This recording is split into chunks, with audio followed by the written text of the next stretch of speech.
Hello everybody, and welcome to Dungeons & Dragons Valkyrie, a homebrew Dungeons & Dragons campaign where a bunch of people who were originally strangers that met on Reddit become the best of friends while playing Dungeons & Dragons live for you every Monday night at 6 p.m. to 9 p.m. Central Standard Time.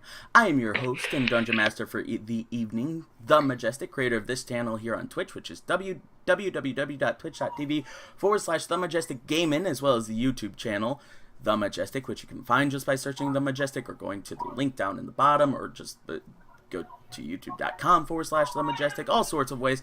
But all these videos get uploaded to there, so be sure to check that out. And I am joined by the same incredible group of people as last week, who I will let each one of them introduce themselves, starting, ladies first, with Rachel. Say hello. Hello, Hi. I'm Rachel, and I play our half-elven rogue, Mira Helder. Perfectly done. And now, Brandon, go ahead and say hello. Hello, I'm Brandon. I play Jax, the Black Dragonborn Paladin. Perfectly done. And Fred, say hello. Hello, I'm Fred, and I play Tristan Darkleaf, the Human Fighter. Perfect. And Justin, go ahead and say hello and do any other plugs that you might wish to as well. Hi, I'm Justin, and I play Zashmar Efreet, Fire Genasi Warlock. Perfect. Today, we are continuing where we left off last episode, and we are actually getting started into the very next arc of the story. So if you missed last episode, what you missed was the conclusion of one of the major story arcs where this creature that was trapped inside this amulet that was trapped and attached to Zash's body was freed by the Valkyrie once they got up to their heavenly plane. Once this creature was freed, he quickly made a break for it, and the group decided to pursue Zash, most of all, who wanted to get sort of a good bit of vengeance for all the torment that this thing put him through, and the creature constantly trying to sway him over to the dark side, as it were. Zash finally had enough, and he really wanted to be the one to bring that final blow, but unfortunately, it was not Zashmar Efreet. It was, in fact, Mira Helder, if I'm not mistaken, who actually made the final blow on the Blue Abishai creature. After which, the group was met by a familiar face, Grendel, who told them that he could not interfere at the time of what was happening, seeing as how it was sort of written in stone what was meant to happen, and he even said himself that he doesn't want to alter too much what is said to happen for fear of making it not happen, or worse, fear of being the cause of it. But he is one of the very few who are the arcane lore keepers who read up about the world and know some very, very hidden things that are said to happen that most of the people don't know or just don't care about, or they're just living their lives and living them to the fullest. Grendel himself admitted that it's taken a lot out of him, that he's sacrificed a lot, but it was left off on a bit more of a heartwarming note, where he said to Jax that they should go back to the rest of the group and start to roast up some s'mores. Is there anything that anybody would like to do before bed? I would. Of course. But I do have a quick question first. How long has this taken from the day that we left? Left where? The Citadel? The Citadel? I'd say it's only been like a day. And that's still long enough. You guys left in that morning, and you guys left from the Citadel that morning, and it's now nighttime. Yeah, Mira we did is sleep gonna... on the mountain, though. Yeah, we did. Oh, you Took a long did. rest on the mountain. You did. I am so sorry. Yep. Yeah, Mira's gonna take a piece of parchment and start writing an apology letter to her mom. All right. You're And sitting. I will be doing that. Pardon me. You're sitting by the warm glow of the campfire, sitting with your on one of the local area stumps that was either created or happened to be there. But by created, I mean that some of the members of the group would use magic in various ways, particularly Jeff, who would just actually just wave his hand and the tree stump would just be formed and the top of the tree would just topple over and make a rather large noise, which even Jax could hear off in the distance while he was talking to Grendel. You sit on one of these stumps, and through the warm lit glow of the fire and the crackling embers, you're able to write that as everyone is in the background having just general discussions and occasional laughter from Grendel. Anyone else? Oh, sorry, please. No, you're okay. Tristan's going to pick his cards and start playing while pondering on what just happened, how he just died twice. Almost died twice. I think I'm gonna unattune from the Ring of Ram and start to attune to the Ring of Necrotic Touch.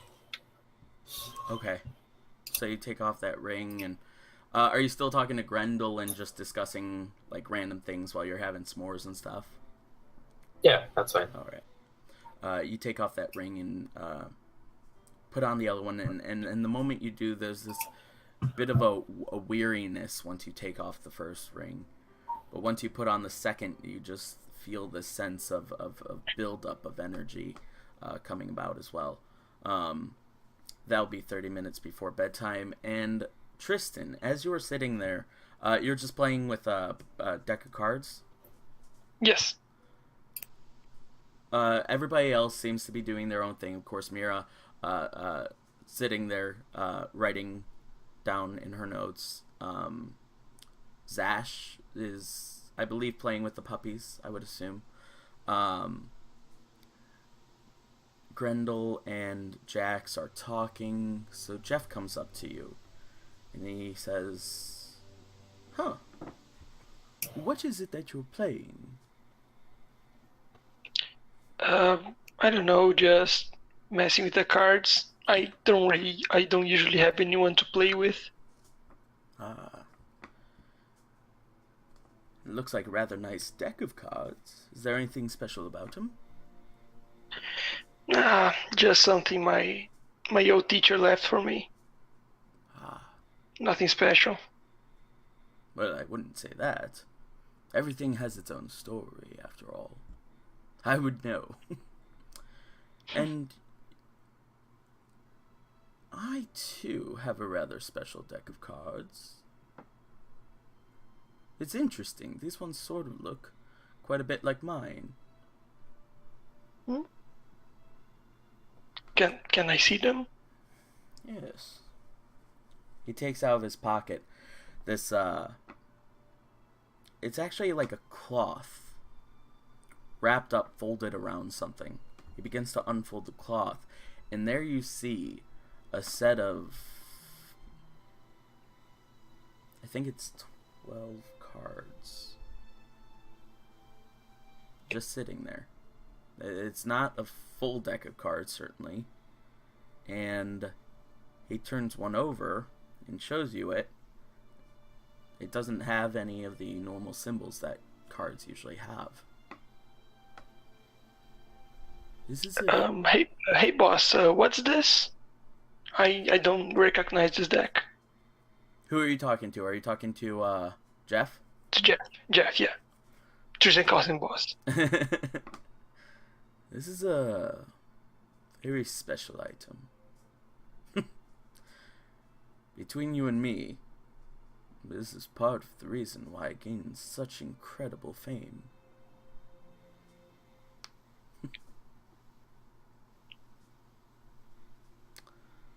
But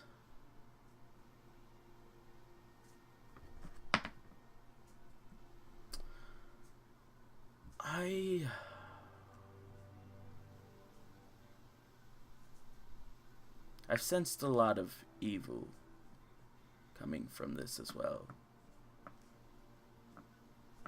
I don't know. These cards look a bit like yours. Do you want them? Do you know anyone who would? Well, if you don't want them, I'm happy to take them. Alright, just be wary. They can, of course, bring incredible fate. Or they can ruin your whole life. I've seen both happen, and luckily, I've only ever had the luck of the draw. But it's all up to the beholder as he hands them over to you. Okay, Tristan just takes the cards, Jeff's cards, and puts on his pocket, and he looks up. Yo, wanna play a game with my deck? I would love to. And Jax, do me a favor. Go ahead and make a perception check. Brandon. It's not Jax's strong suit. That's not bad. Hang on. 16? Alright. While you're talking to Grendel, and the two of you are discussing and reminiscing a little bit about your past, him telling you a very few subtle stories about his past, and you telling him a number of stories from your past. One of the stories makes him laugh as he but you notice something that it's almost mid-laugh that he catches the attention of Jeff and Tristan. You don't hear what they say, but he does, and he goes from a chuckle into a raised eyebrow looking over the side, slowly the grin disappearing from his face, and then him quickly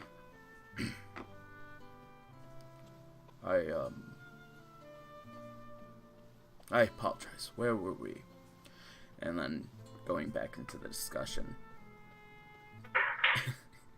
At one point throughout the evening, while you and Grendel are talking, Jax, Grendel goes, I have a little bit of an item that you might like. He takes out this giant tankard, sets it down, and it is full to the brim as he takes it out of his bag, out of his satchel. It is full to the brim with ale.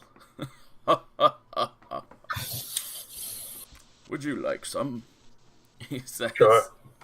He takes out just 2 glasses. They're really tiny. Like, that big item took up so much space in there that these little glasses couldn't take up too much space because he felt like he could always refill them. And he takes out these small little whiskey glasses, essentially, and hands one over to you and pours off just the top off into each one as you guys begin to drink into the night.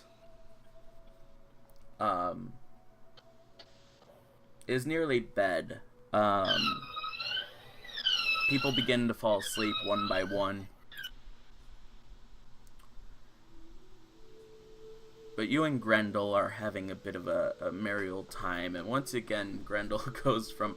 At this point, he's now smoking a pipe, a really long, elongated pipe, and he's staring into the fire a bit. You're telling a bit of a story once again from your past, but he's a bit blank, not really paying attention. Out of nowhere, when your story comes to an end, Grendel does something you don't at all expect. When I was a bachelor, I lived alone. I worked the weaver's trade, and the only thing that I did that was wrong was to woo a fair young maid. I wooed her in the winter time, part of the summer too. And the only thing that I did that was wrong was to keep her from the foggy dew. One night she knelt down by my side while I was fast asleep. She threw her arms around me in an embrace, and then she began to weep. She cried, she wept, she pulled her hair. Ah me, what could I do? So all night long I held her in my arms just to keep her from the foggy dew. Again, I'm a bachelor, I live all alone. Or I live with my son, he says. We work the weaver's trade. And every single time I look into his eyes, he reminds me of the fair young maid. He reminds me of the winter time. And of the summer too. And of every single time I held her in my arms, just to keep her from the foggy, foggy dew. Jax tears up a bit, wipes away thinking of his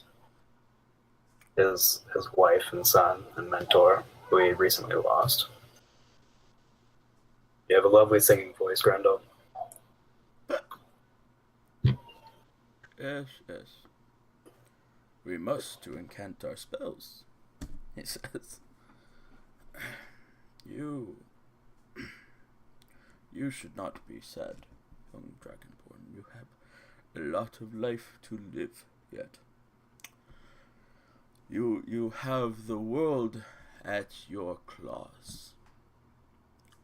Talons. I don't know. What do you have?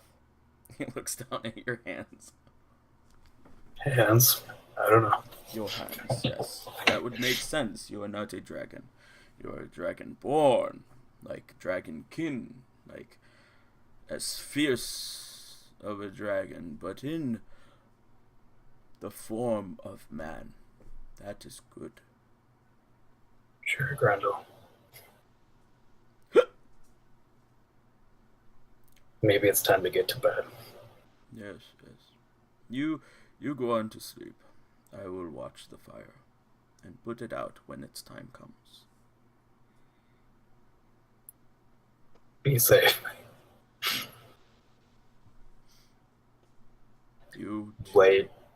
I lay down near Grendel in case something weird happens. Alright. You begin to sleep.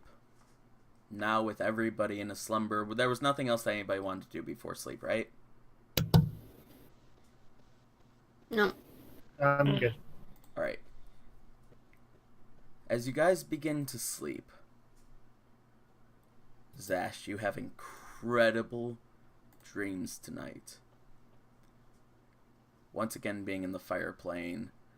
But this time it's a lot better. It's like you're in a giant city in the fire plane. And you and the puppies are running around and you're just as energetic and exuberant as the puppies. Everybody else has incredible dreams. But Tristan,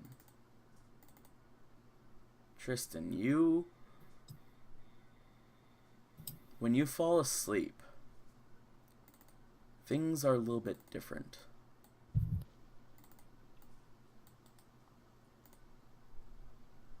There we go. Tristan, time to wake up, Tristan. Oh no. In your sight, you see a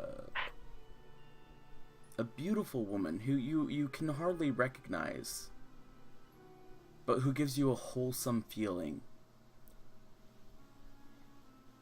You're small. You're a child. You're remembering back to your childhood and a memory that you had long forgotten. And it comes to you, this woman is your mother. Tristan, what are you doing, silly? It's so late in the afternoon. Tell you what, go downstairs. There's still a little bit of breakfast left. There's some eggs and some butter and bread. And your father has a bit of a surprise for you. Tell you what, go get ready. Go quick. Without even thinking, you're just running, viewing from the eyes of yourself as you quickly run to go get ready for the day, change into spare clothes, and then before you know it, you're whooshing down the stairs. You remember this home now. This 2-story home that you grew up in. You whoosh down the stairs as quickly as possible, and there is your father holding a leaf. Ah, Tristan. We have a very special day planned for you. Today, he sets down the leaf on the table right next to your breakfast. We are going to the great summer solstice festival. Your eyes light up and you just feel this immense amount of joy that you haven't since you were a little kid.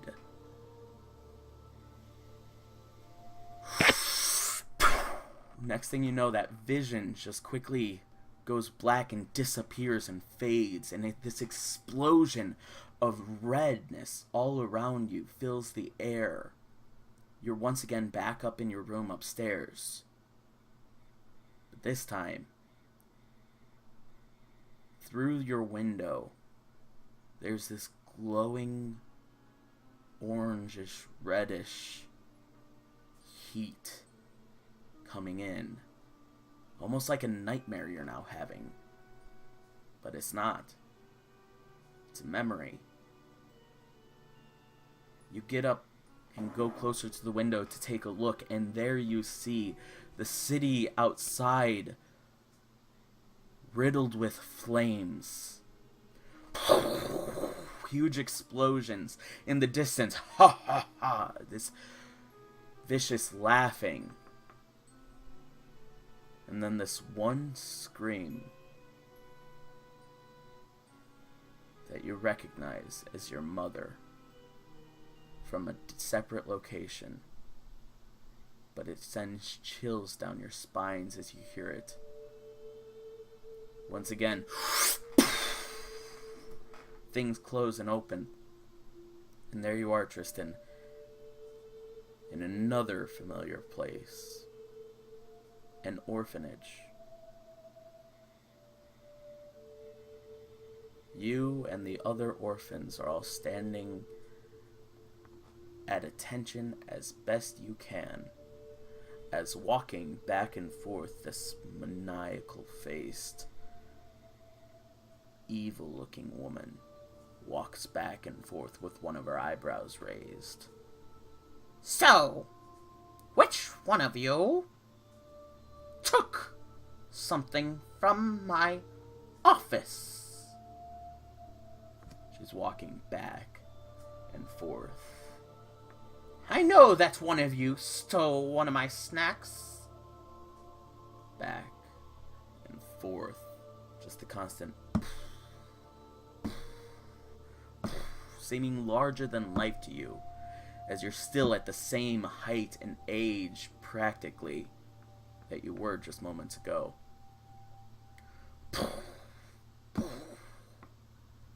Well? Next thing you know, sheer terror fills you up, as from a voice yells out from next to you.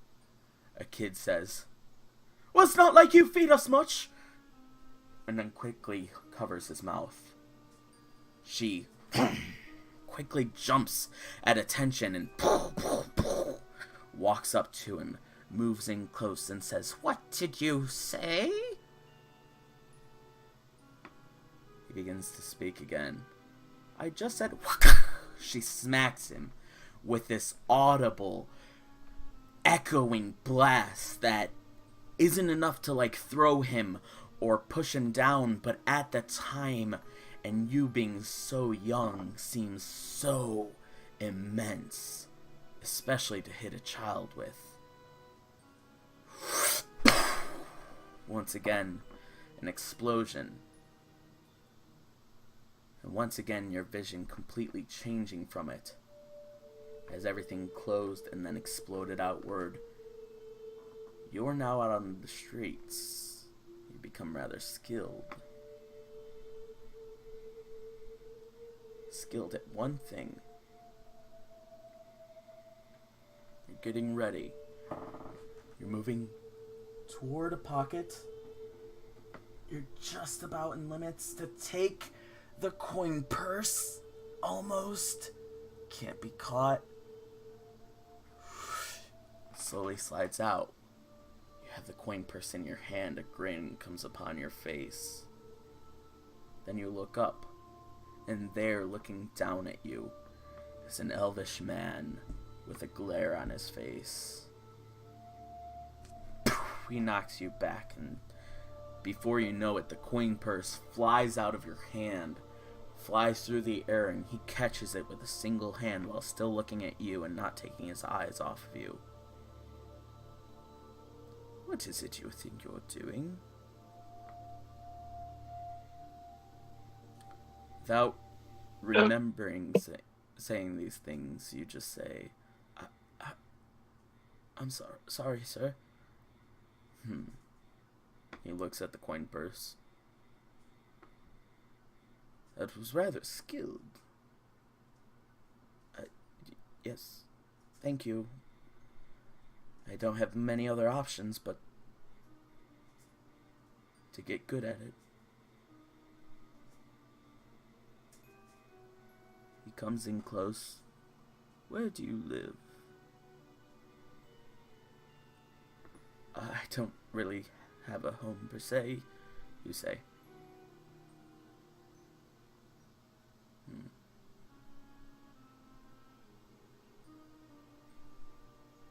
Come. Let's talk and walk for a little bit. Once again, your vision changes. So. Well, you can go. And you remember back to your conversation. But I drank the tea. Yes, you did. Sometimes. Things don't always happen when we expect them to. It's the old lady, of course, in the small hut Yes. that you went into. She begins to laugh as once again your vision changes. You have a vision of you. To your right, a giant dragonborn that you've been traveling with, but he looks different. He appears to be wearing armor of almost noble descendantry, it looks like. To your left, it's the roguish half-elf that you've been traveling with. She too looks very different. A few more scars added to her, but more cloaks. Or a cloak that better hides her and makes her stealthy. And if you weren't looking at her with such friendship, you might not even see her.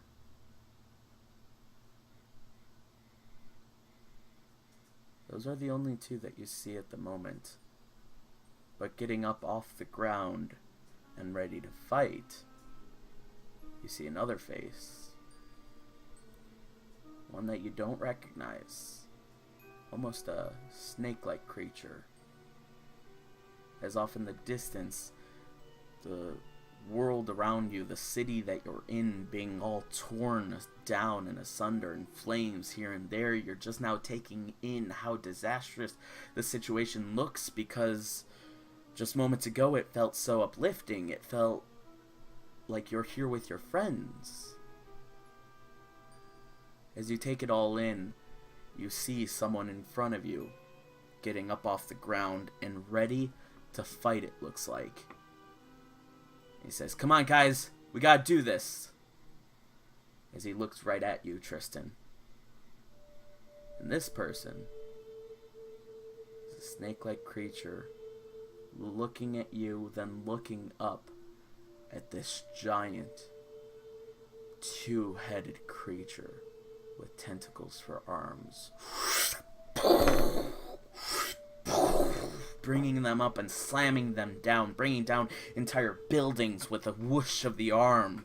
As people run and scream, everybody's running away. But you guys begin to run toward it. Well, we're not going to live forever. You turn around and there you see Zash behind you as well. And you guys all begin to charge and run at it until your run becomes almost you're unable to move. You can't move anymore now. You're just running in place. The vision around you fades. And once again you hear the laughter of the old woman in the small hut. Once again the vision fades, and now you wake up to the sunlight of daytime.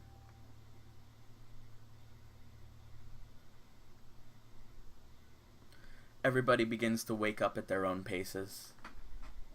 When you guys come to, you notice that Delilah, Jeff Lockmead, and Grendel are no longer around you.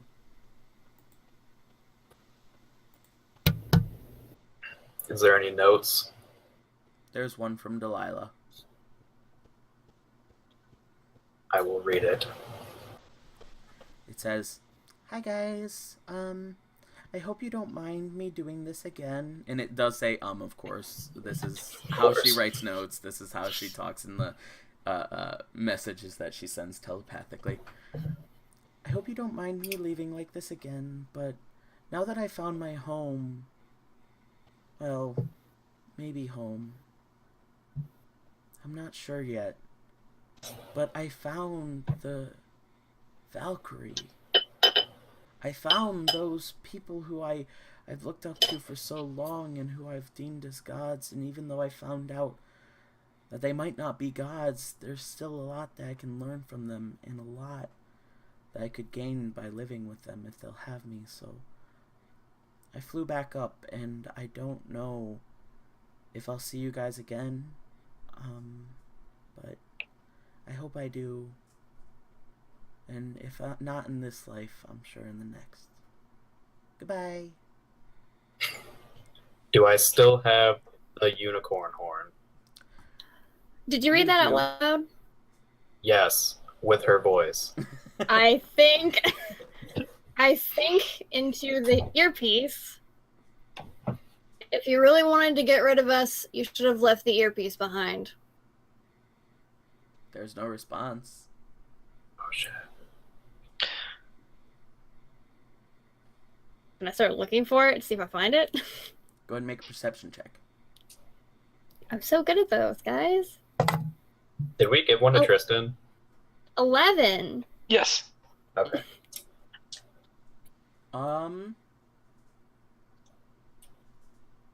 Yeah, okay, you see it with an 11, I suppose. Well, yeah, definitely.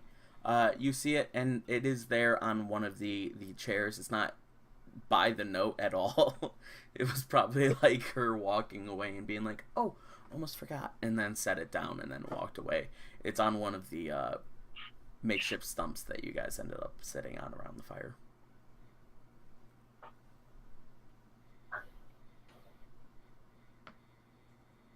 But did you say I do have that still, or The earpiece, yes. or no, the unicorn horn thing? Oh, yes, She you gave do us the still one have that. that too. Okay. Just in case anyone dies.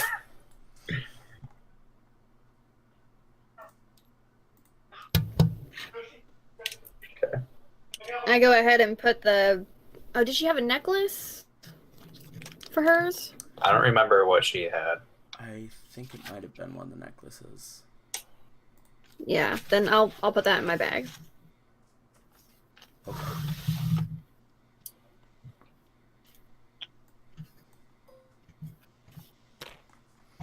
Don't forget my griffin. Oh, is your griffin still out too? Yep, still alive. Yeah. Can Tristan pick the Jeff's deck and just start looking at it? Just try to see what it is? Alright, go ahead and make an Arcana check Just for us. flipping the cards. Go ahead and make an Arcana check for us. Arcana check. Oh, okay. Sounds, 14. 14 isn't bad. Yeah. You think that you've heard stories about this.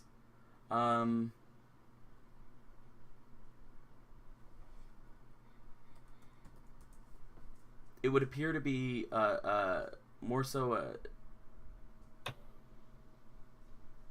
again, not a normal deck of cards. It appears to be sort of a tarot kind of deck of cards. But there is something off about them. And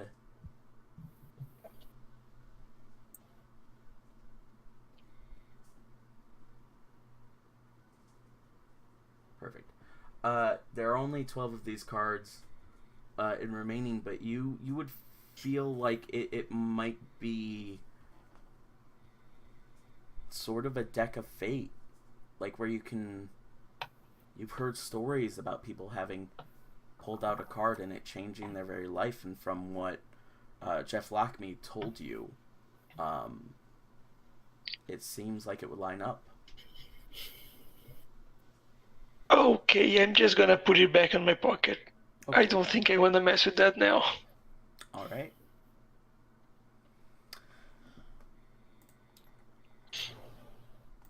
Does anyone else want to do anything before you guys make your way off? Jax is grooming his griffin Okay. because he loves him. And I came up with a name. It's Gregory. Aww. Nice. Gregory the Griffin. It'd be so sad if he dies before I get to the level where I can recast him or bring him back.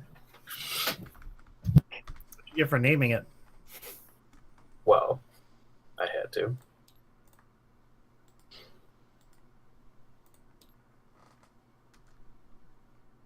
All right. Guess Do you guys make your head way back off? to the Citadel. I think so.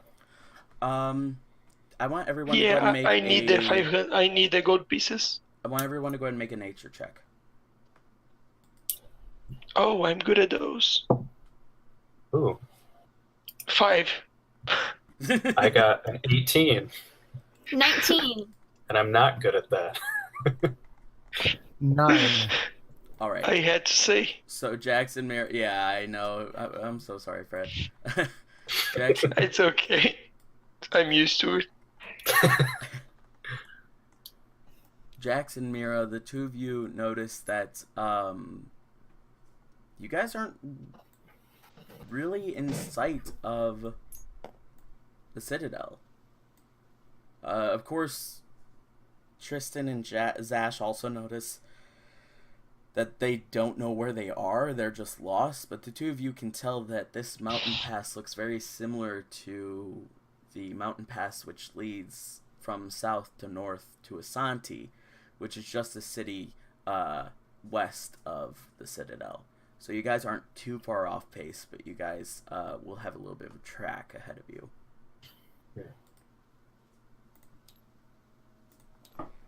Do we know much about that city, Ashanti?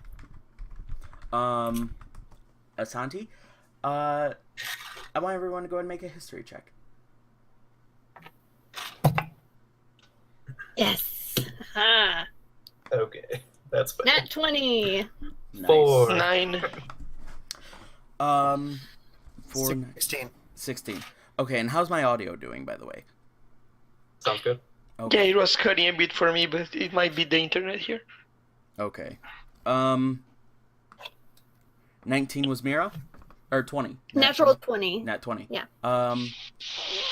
You know a good bit about the town of Asante. It is another mixing pot, much like the Citadel, whereas the Citadel takes in a lot of the trade from the south and the travelers of the Sea of Consciousness, stuff like that.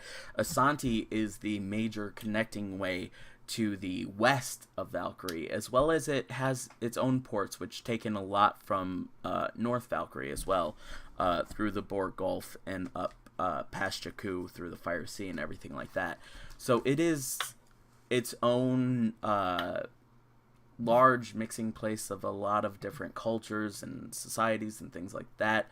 But it being so south of Jakku, Jakku being a only elvish city, they have a lot of elvish influence. That being said, Jakku is very, very discriminatory toward non-elves and discriminatory against half-elves as well.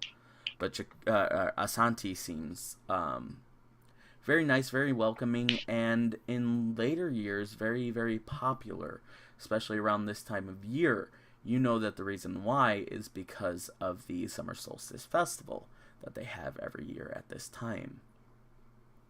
Would I have been to the city before? You would have, actually, because you came from the east. So, you definitely passed by Asanti, and it's pretty it's nice. It's sort of like this sort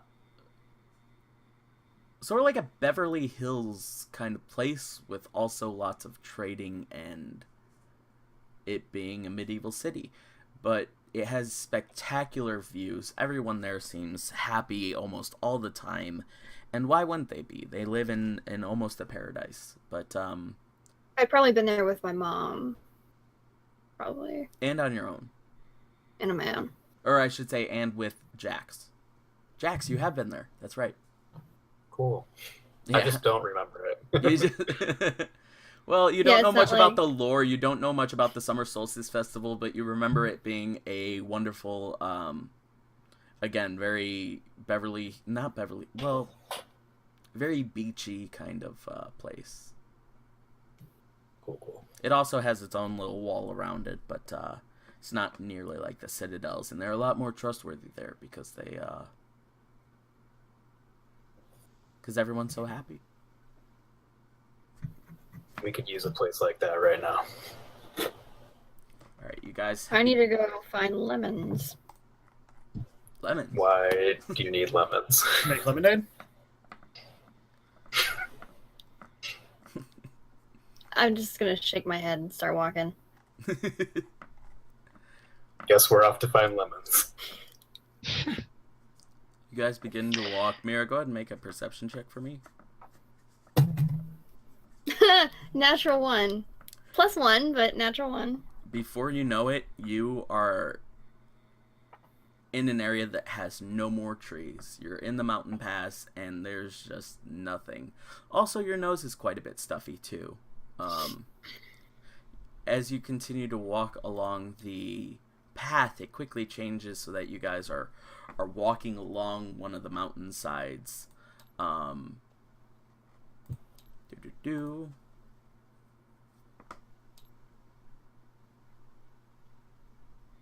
I should say one of the hillsides, not a mountainside.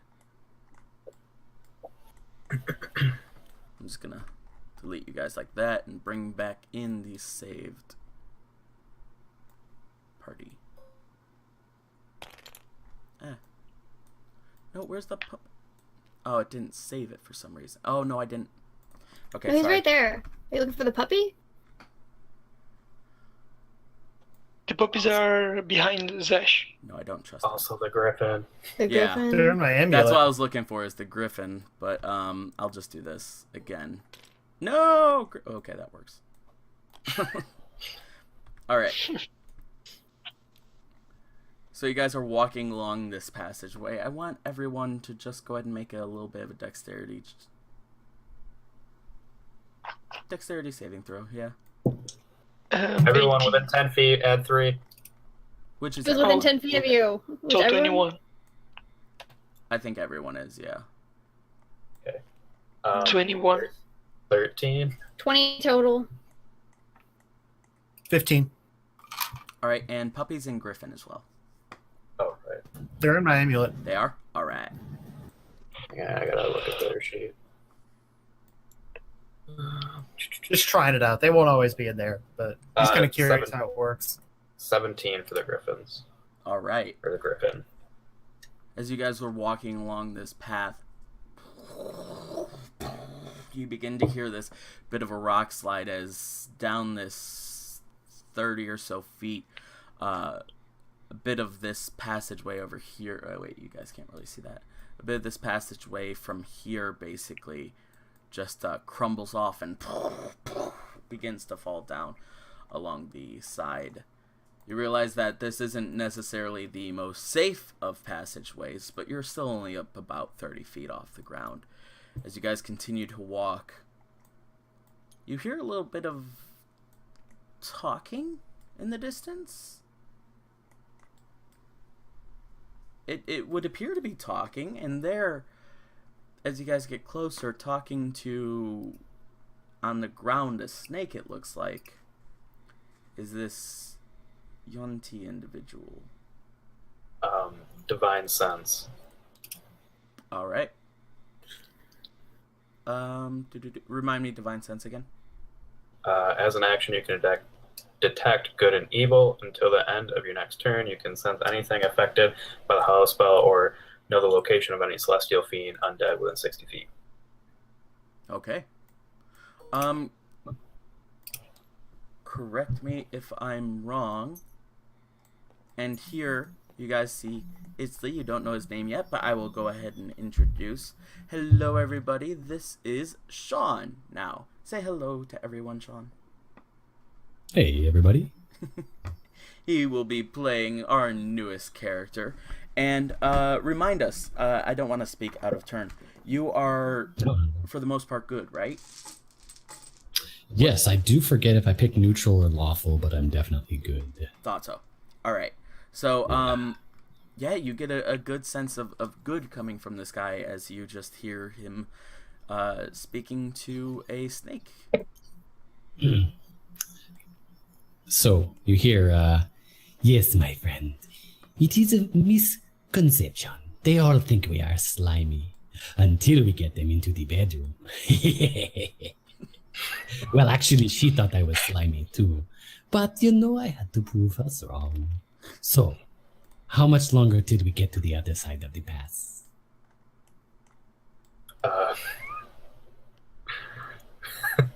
And the response you hear is just... because he's actually talking to a snake. And he turns to his right, and he swears in some language you've never heard before. Well, let me see, actually. Actually, who speaks Draconic? That'd be me, Dragonborn. So you hear this swear, and it's just like it's a general curse, like a damn it or crap or whatever, and he hisses it out as he says it, and then his actual spit hits the ground and sizzles, and then he keeps on walking. Jack, seeing this, you are like amazed. I hawk up an acid loogie and also spit it on the ground. Out of nowhere, it would seem, Istley, you see this group of adventurers and a dragonborn at the charge of them. He quickly spits on the ground right next to yours, and it also begins to sizzle up on the ground. It has a little bit more of a dark greenish tint to it, and the smoke is a little bit darker. Yeah, it is. Okay. So Itzley jumps. And then composes himself right away. Well, it seems we have visitors. And he looks down and his companion's gone. Just like, taken off. Sorry for scaring off your friend there. Good day. Well, it seems I may have upgraded company. Hello. It is nice to meet you. And you. And you. And you. Tell me when I see all of them. And you. Would you like me to tell you what he looks like? Yes. Let's see. Yeah, go ahead and describe. So description. Okay, so Itzley is broad-shouldered and tall, but very lean. Is broad-shouldered but tall, and very lean. Shoulder-length raven black hair. It's so dark it appears to be streaked with blue.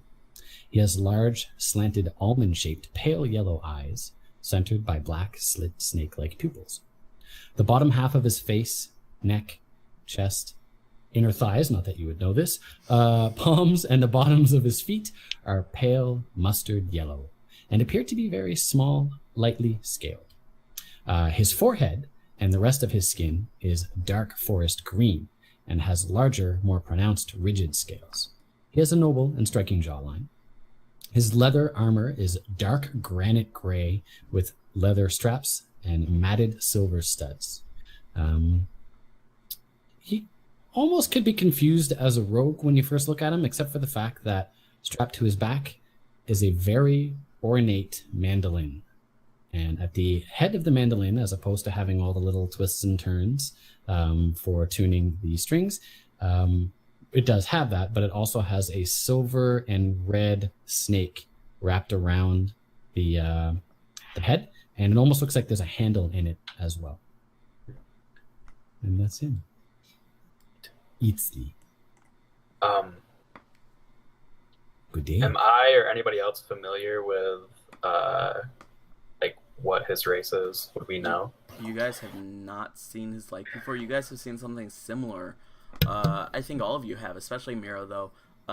When you guys were in the town of Lum, when you guys met the Argonian, and as well as in the Fighters Guild, there's an Argonian there. They look to have similar characteristics.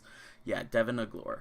They seem to have very similar characteristics, but our Argonians tend to have much more of a snake-like mouth, and he has much more of a humanoid face structure than anything else, more so just like the scales, and it looks to be a bit of a mix between Argonian, Dragonborn, and human. Interesting. Jax approaches, outstretching his hand. The name's Jax. Do you need help, or why are you traveling out here alone? Yes, always I need help, but I am never alone. What does Jax look like? What do I see? Okay. So he's just like this hulking, dark black dragonborn. He doesn't have horns. He has kind of like sort of thicker, elongated scales that kind of mimic horns on his head. He usually has a little bit of acid dripping down, just because. And he's got plate armor. You may notice if he gestures with his hands that he has some engraving in Draconic on both sides of his gauntlets that have a faint glow. I'd love to read that if I do notice. Yep. On the right, it says Mira, Zash, Delilah. And then on the left has Rain. And do you remember what we ended up naming my... Yes. I had it on my old notes and I don't know. Pretty embarrassing. You can't remember your family's name. You can remember your son's name. Ow. Worse than my Fair. dad. To be fair, he left before we named him, I believe. Okay. Yeah, no, I have it though in my notes here. Torin.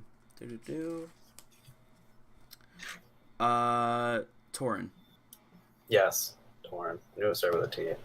And you see Torn. Yeah, so did I, and I was thinking Tristan for the like. Oh yeah. So was I. Plot twist. And then Plot oh, wait, twist. it's definitely not Tristan. Love it. That's what I was thinking too. Okay. Yeah, and then are you a rather imposing individual?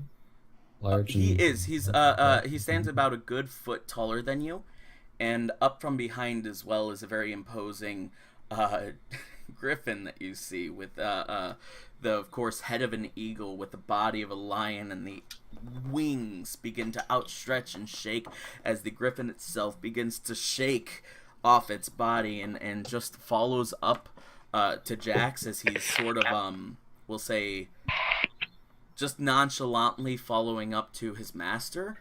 It looks like he's coming toward you, and this giant imposing griffin behind this giant imposing dragonborn catches you off guard a good bit. But you just see Jack standing there with a big smile on his face. he also outreaches his arm and kind of like puts it underneath the griffin's head and kind of pulls it into him and like nuzzles it and then pats him. Okay. So Itzley puts on his best performer's face and pretends not to be scared shitless by this giant griffin, and just reaches out his hand. But before he does that, he reaches out his hand to do a... Actually, so you'll see he'll get up and go to do like a very performer's bow. It looks fluid and beautiful and something you may or may not have seen by a troupe, but then he stops halfway through, gets a second look at you and goes, okay, and just reaches out his hand and gives you like the, you know, the proper handshake, the forearm to forearm. Doesn't pretend to be strong or anything like that, but just gives you, you know, a respectful handshake. Ah, yes, very nice to meet you. Is everyone else just like super far behind, or? No, Zash is up next to you, and he comes up and also puts his hand out and says, "Well, I guess any friend of Jackson's is a friend of mine." And shakes your hand, but it's really, really hot once you take it. Okay. Ooh, hello, man. Nice to meet you again. He looks at Jackson and be like, is he eating rocks? That voice is amazing. Oh my god. Okay, so, hello. It is. My name is strong Itzli. handshake you got. No, it is not. Okay.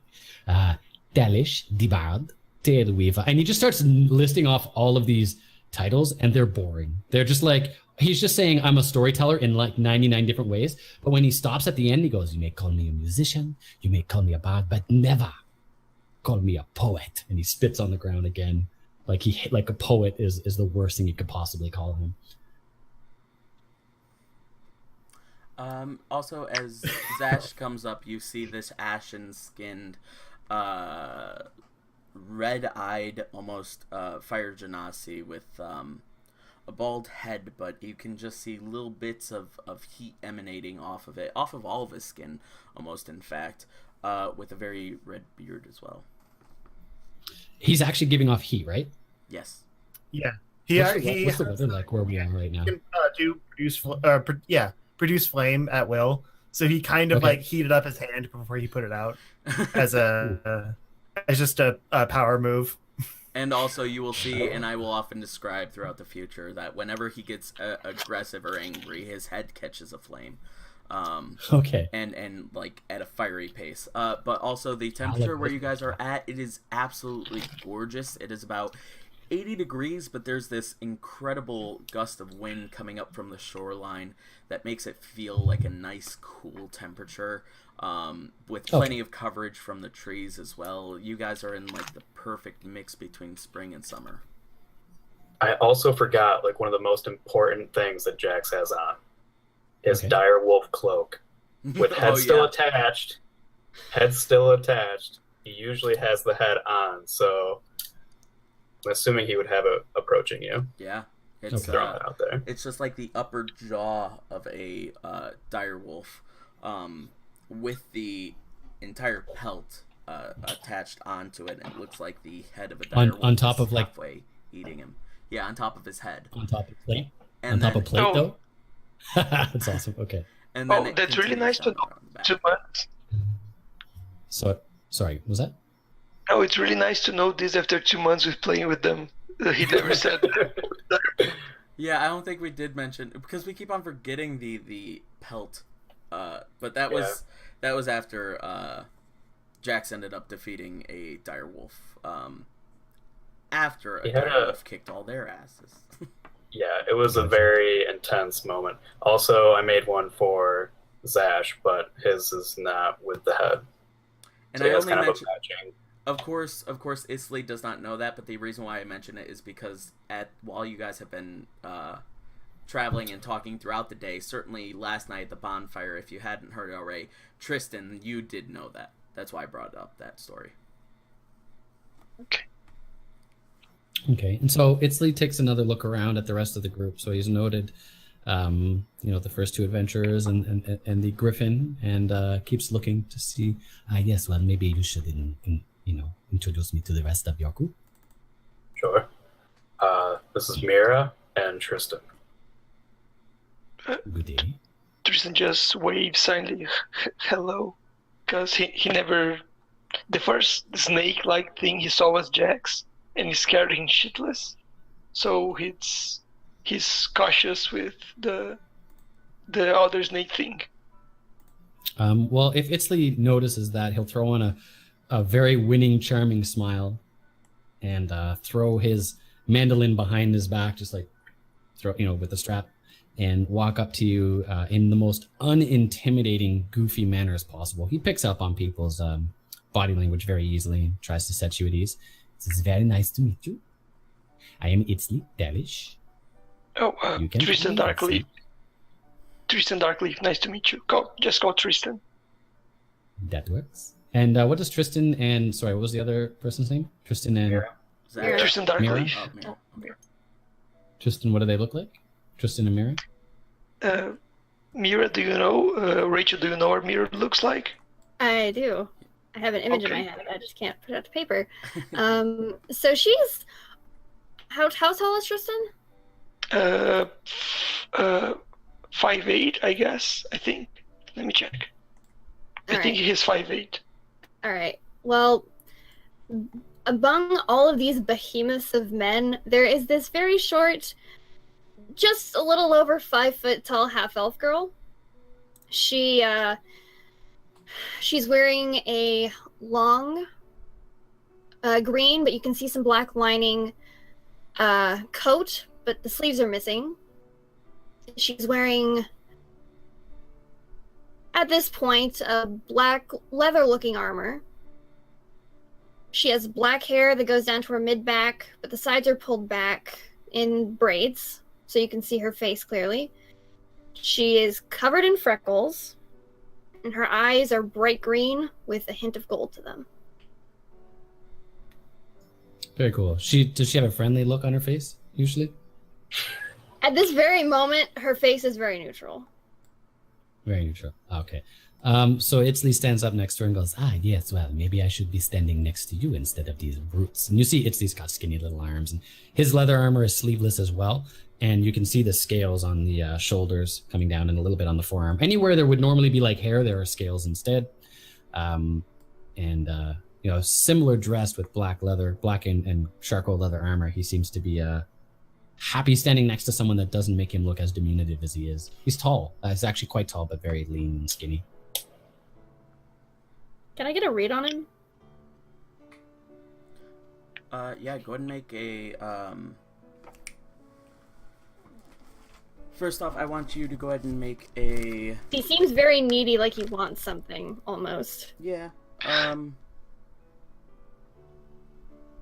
ahead and make an insight check for us.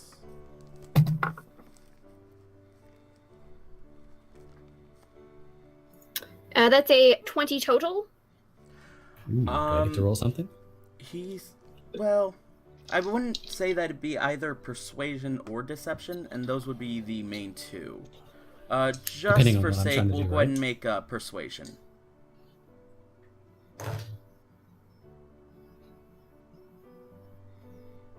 Sorry, I'm looking. It's been a little bit. No problem. Persuasion. 38? I'm Okay. sorry, what? Yeah. We'll say, So how about I describe his intent? Would that work, or? Well, I'm just gonna say that, Mira, you can tell that he seems to be very, whatever neediness he seems to exude, it just seems to come from a willing to entertain and be friendliness. Bang on, yeah. I'd say- Do I pick up on the fact that she's giving me side eye right now? Do I see that? Go ahead and make a perception check. Yeah, I like to do that. Oh, that is good. 15? He's 15. What would this be for me?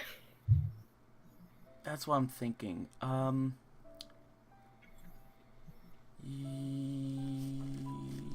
You should, Mira, roll deception, I think, for that one.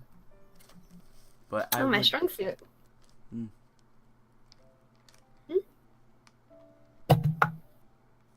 Oh. Yeah, that's a 13. All right. You can tell that she's doing something, Itzley. But Okay. it's more so the glare that you get from someone who's really trying to gauge you. She's looking you up and down quite literally just to see things. And then once she notices you're noticing, she quickly looks back at you and just puts back on a very neutral face. Okay, so Itzley does this. Yes, well. And he does the, I see you seeing me, like literally does this with his fingers. I see you are curious. It is okay, I understand. It is not often people get traveling alone on these roads, especially one so chatty.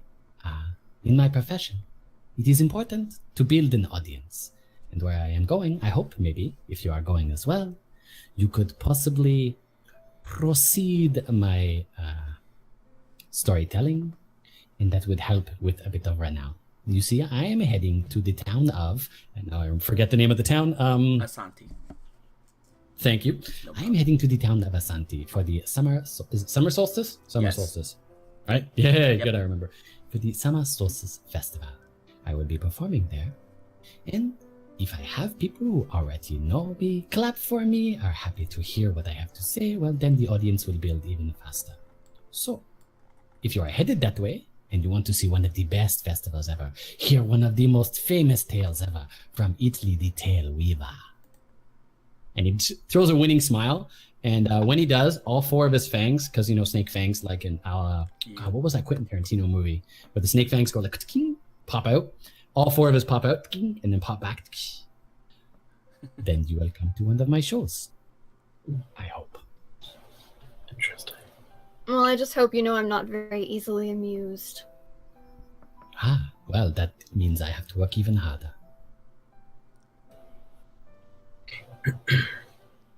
He's obviously an annoying show off, and it's yeah. We do happen to be heading that way. We can escort you if you'd like. Ah, fantastic. The fates have spoken in my favor.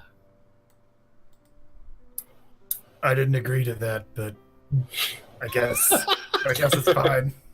Sorry, Sash. How do love you that feel voice. about it? Honestly- Can't be any worse than Jeff. I promise he's not gonna steal your place in my heart. I don't think anything can't- is worse than Jeff. He wasn't that Can't help but bad, hear guys. Gerald. I assume it's been an hour, by the way. Yeah. I know, I thought of that too. I just want to say I can't help but hear Geralt of Rivia every time you speak. I love it. All right. Oh, is that what he sounds like? I haven't played that. Oh, did we lose Tristan? Oh, I think so. Oh, No. from the Yep. thing? He's not Yeah. there. Oh, he was in a cafe, I guess. I'm very used to using push to talk, guys, so I'm really sorry if audio doesn't come the way you expect it. Just let me know, and I'll try to figure out push to talk afterwards for Hangouts. Yeah, no, you're fine. There are no problems with that, but here's hoping that we get... Oh, he's back. He's back. I'm Okay. back. Thank God. Hello. Yes, he seems to Sorry. be paying attention again. Hello, Tristan. Oh, stop. Please go on. I must work harder in my storytelling if I cannot keep your attention that long. Sorry. Alright, do you guys begin to make your way Has- then to the city? Has anyone not been described to me? Did Tristan describe himself? Oh, Tristan. No, I logged off. Okay, so Tristan he's 6 feet tall. I just converted from meters. He's 6 feet tall. He is lean as well. I think as much as Easty, sorry. Yeah, Istlee. I-S-T-L-E. Istlee, is how you yeah. pronounce it. Yeah. Same build. He doesn't wear plate armor. We just didn't have a leather armor character. Short, dark brown hair, spruced up, a short beard, a brown leather jacket, and a shoulder cape on his left shoulder. Very cool. Is he a handsome fellow? Yeah, quite a handsome fella, but he's not very confident. He's really shy. Okay. And how does he walk? Does he walk like with grace or? With grace, yeah. He's a duelist. Okay. You see, you, But he you trips a notice lot in that Istlee's combat. curious. Yeah, he trips a lot. Okay. I won't ask. I will throw up a quick. Oh shoot! Ignore that. Yes, I'll throw up real a quick. link to Imager just so you guys can take a look if you really want to. He's on the left. There you go. Additionally, Tristan, you do also have attached to your sword lapel, on your armor, attached to it is sort of a gold seal, which Isley and pretty much anyone in the world of Valkyrie would identify as something that a member of the Night's Watch or a member of a hired party by Lord Eowyn, the head of the Citadel of Valkyrie, would bestow upon someone that he's hired for a job. So Tristan is currently wearing that at the time as well. Sort of like a very sorry. patch as well. I forgot the one thing that I decided for him. He also has a necklace with a black leaf, a black wooden leaf on it. Yes. Yep. You can see that Itzley wants to stand kind of close to you. He seems to find you interesting. Okay. Not to be shown up by the new guy, but Mira is going to get out her broom and just kind of start gliding along with it for practice and to not be shown up. Show off. Go ahead and make an acrobatics check, we'll say. 19. All right. You guys watch as she soars through the air, occasionally darting past you and going up into the air, doing a complete what's it called? Not a barrel roll. I can't remember the name of it, but sort of like where she does the vertical climb up until the point where she's flying upside down and then does a barrel roll then and goes right side up, flies behind you guys, and she's just doing tricks up around you guys a good bit. And at points, she will just stare at Isley and just like look at him while she goes flying by. But This is amazing. I have always wanted to fly, but snakes, unfortunately. He like flutters his hands over his shoulders as if he always wanted wings. Jax is We know gonna someone who mount has his a griffin. flying snake. Oh yeah, we did. Did you say this to him? We've seen flying snakes. Yeah. We know someone who has a flying snake. Ah, this is amazing. I unfortunately am landbound. And he looks a little crestfallen and sad. She can't fly, but her snake can. Wonder whatever happened to her. She ran off with the horse that we thankfully didn't get charged for stealing. Jax is going to climb up on Gregory and kind of step ahead of the group, trying to stay within 10 feet of people if possible. yeah, okay. All right. And you guys continue your adventures, walking sort of close together, side by side, as you do. And you guys once again watch the scenery around you begin to change from these open plains to walking along cliffside of land where land meets sea. And you guys just hear the crushing of waves slowly eroding the rocks that they're hitting. It's a beautiful day out. You no longer have the tree cover, no longer have the shade to protect you, but it's still just this beautiful sun now reaching at its peak above you, and it should be hot today, but this incredible breeze cools you off, and it doesn't feel as hot as it should. You guys continue to make your way down the passage. You guys start to come across other groups now, not really making too much conversation with them, but just hearing the occasional, "Oh, I'm so excited for this, I'm so excited for that," as they're going into the city. Some of them talking about the food that you might find, some of them talking about the festivities themselves, many of which are talking about things that Zash and Jax have not heard of, like how the moon begins to glow blue and all the trees, their leaves begin to glow blue at the same time, and you get to meet a real god when it happens, and it's this huge festival that happens but once a year, but you get the knowledge and divine wisdom from a true divine being. As you guys make your way closer and closer to the city, and again as the group and crowds begin to come larger and larger, you guys almost find it difficult to walk down on the road until there up ahead of you you finally see the town of Asanti. And I did not mean to rhyme that. That was just a pleasant mistake. Let's go ahead and bring up Diddle, diddle, diddle, diddle. All right. Oh, sorry, Austin. Does Tristan realize what festival they're talking about? You did roll at the same time, correct? Yes. No. Just Mira rolled a 20. I rolled a 11, I guess. Well, Itzley talked about it a little bit. Yeah, you did hear about that. You don't know about the god or the Yeah, but he realized what festival it is. Yes, once you heard the people on the road talking about it, that was your first time hearing of it as well. Okay.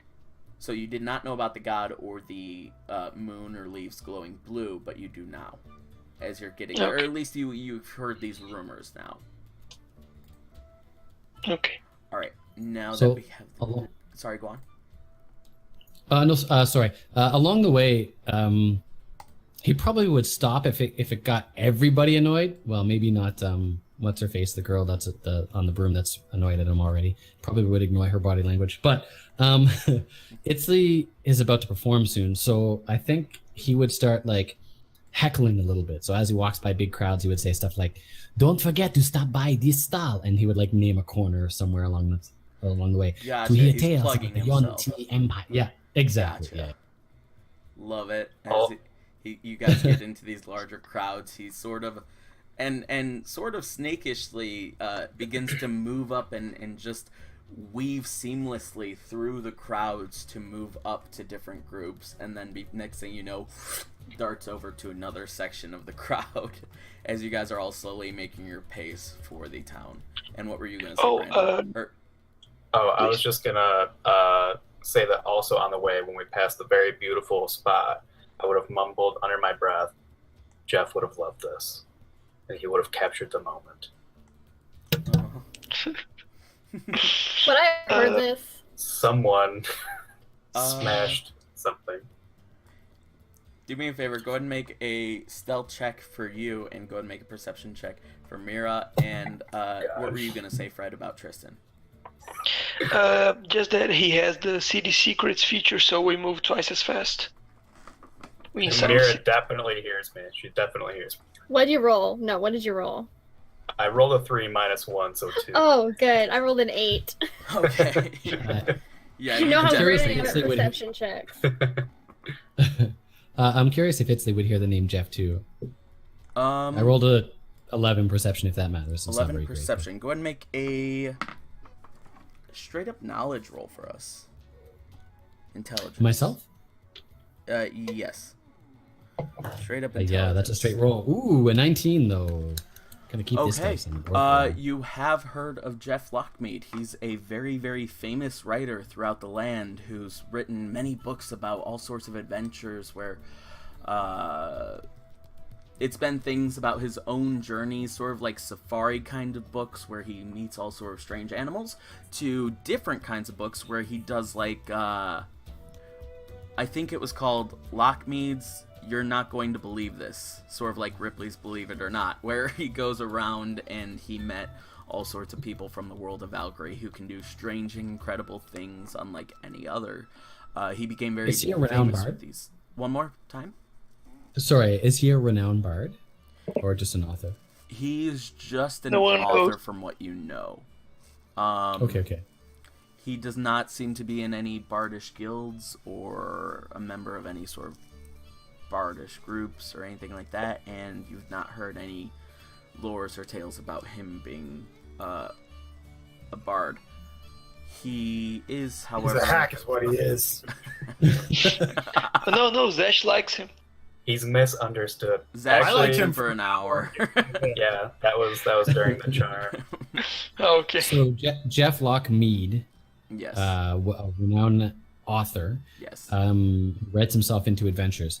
He's right up Itzley's alley. So if let me know if I heard the last name. If I only heard Jeff, then he just would have went, and it would have maybe made him think about it. But if he actually heard the last name, whatever player, sorry, I think that was Yeah, Jordan that said something that think Jeff would like this. that, Did you say the last name? Brandon, I did think you... that Brandon Jeff said- just said What? Jeff. I don't know if I would have said Jeff Lockmead or just Jeff. I don't know. I think you just said I've Jeff. always referred to him as Jeff. Okay, cool. All right. Additionally, for another idea of this kind of guy that they met in person, he's sort of the personality of Gilroy Lockhart from Harry Potter 2. That's sort of like what he is in person. You've heard tales about him being like that, but you've also heard tales about him being extravagant. You've heard tales about him being super amazing and sexy because a lot of fangirls. That he has a lot of fangirls. That was a big And Jax. And Jax. And Jax. Well, he had a lot of fangirls. A lot of them are dead now. Oh my god, yeah. Well, Oh god. Would he seem like a bit of a hack to me, or would he seem completely genuine from the stories I know of him as an author? from the stories that you've read, you have no reason to believe that he'd be much of a hack. Okay. Okay, cool. If you're a fan, Jax has his signature. Just He's throwing that out amazing. there. He'll learn that, but you guys come up to the city, and finally you guys make your way up to the front gate, as well as these crowds are pushing and shoving their way to get in. You guys cross over a bridge, and you just hear this like wondrous waterfall almost noise as you pass over, and it has that really lovely sort of waterfall smell, but it's almost a little bit artificial, you know, like the hint of like the mall waterfall smell. But it's this incredible breeze that fills the air, and you're walking over this semi-rickety bridge, but it's enough for like 10 people wide, and you guys feel super safe on it, but it is still swaying a little bit with this incredible breeze. As you guys walk over, you hear each individual footstep walking on the wooden planks as you make your way in, and there you see a couple of guards who are standing guard, but they just have a big smile upon their face, and they're nodding to each person almost as they come in, greeting almost every single individual, saying, "Have a good day in there. Be sure to stay up until midnight. Remember, a lot is going to happen," and things of the sort. But they're greeting each and every individual. They're not stopping anyone for suspicious activity. They're just having as good of a time with the festivities as everyone else. Sorry, go on, Mira. And I do want to make note that before we got to the city, I got off my broom and put it away. Okay, yeah. Just because that could be seen as suspicious. All right, thank you very much for saying that. Yep. Did anyone else do anything before they got to the city? I was just going to say Jax is still riding his griffin. Okay. Oh god. Tristan picks his cards again and asks Itzli if he wants to play. Just since they're hanging out. Yeah, Don't cards. mix up the decks. Do you mean so? Itzli was about to play some music. He pulls out his mandolin, and you can see this is no regular mandolin. The way he garnishes it, the way it's decorated, and he's about to play it, and he's like, "Oh, cards. Well, yes, maybe so." Throws back the mandolin again. Do you want to gamble, or do you just want to play a friendly game? What is this? Do you have money? I will have some soon because I will be performing, and it will be the most pleasant performance you have ever seen. Okay, so you can pay me later. Of course. I will. It is any tab written up by Itzli Talish is a tab well spent. And you can also wager things other than money. And I kind of put my arms as close as she can get. She kind of tries to put her arms around your shoulders. Okay. Remind me again what she looks like one more time. She's just a half-elven girl. She has mid-length black hair. She's mostly donned in black and green, but like a dark forest green type thing. Is she a really freckly person, or is this someone else? Sorry, I'm bad with names, so it takes me a moment. One more time? Is she the really freckly person, or is this someone Freckly. else? Yes, she still has all the freckles. Okay. Freckles. Okay, still has them. green Okay, and they're still gold there. eyes, and she's about 5 feet Okay, tall. okay. Tristan. I have one. Is this a friendly arm, or is this an intimidating arm? Yeah, she's Tristan's trying to be wondering that. friendly so she can gamble with you. Okay, no los dos. Okay, let's gamble. Well, I do not have any objects to gamble with yet, but I will definitely by the time we are done. Sometimes people do not pay me in gold. Sometimes they pay me in affection. And sometimes other objects as well. I like this guy. Tristan just says under his breath, I like this guy. And you will. He heard you. Real quick, yeah, perception against stealth for that, real quick. Oh, perception? Okay. Yeah. Is that me? Stealth. Yeah, your perception. Okay. Just want to see. Okay. Just like to roll for these. Just a 10. He's lost in the freckles. He's 15. counting them. 15. You did not hear him say that he likes you, but you just see like a little smile then come upon his face. Okay. So all you get back is a wink.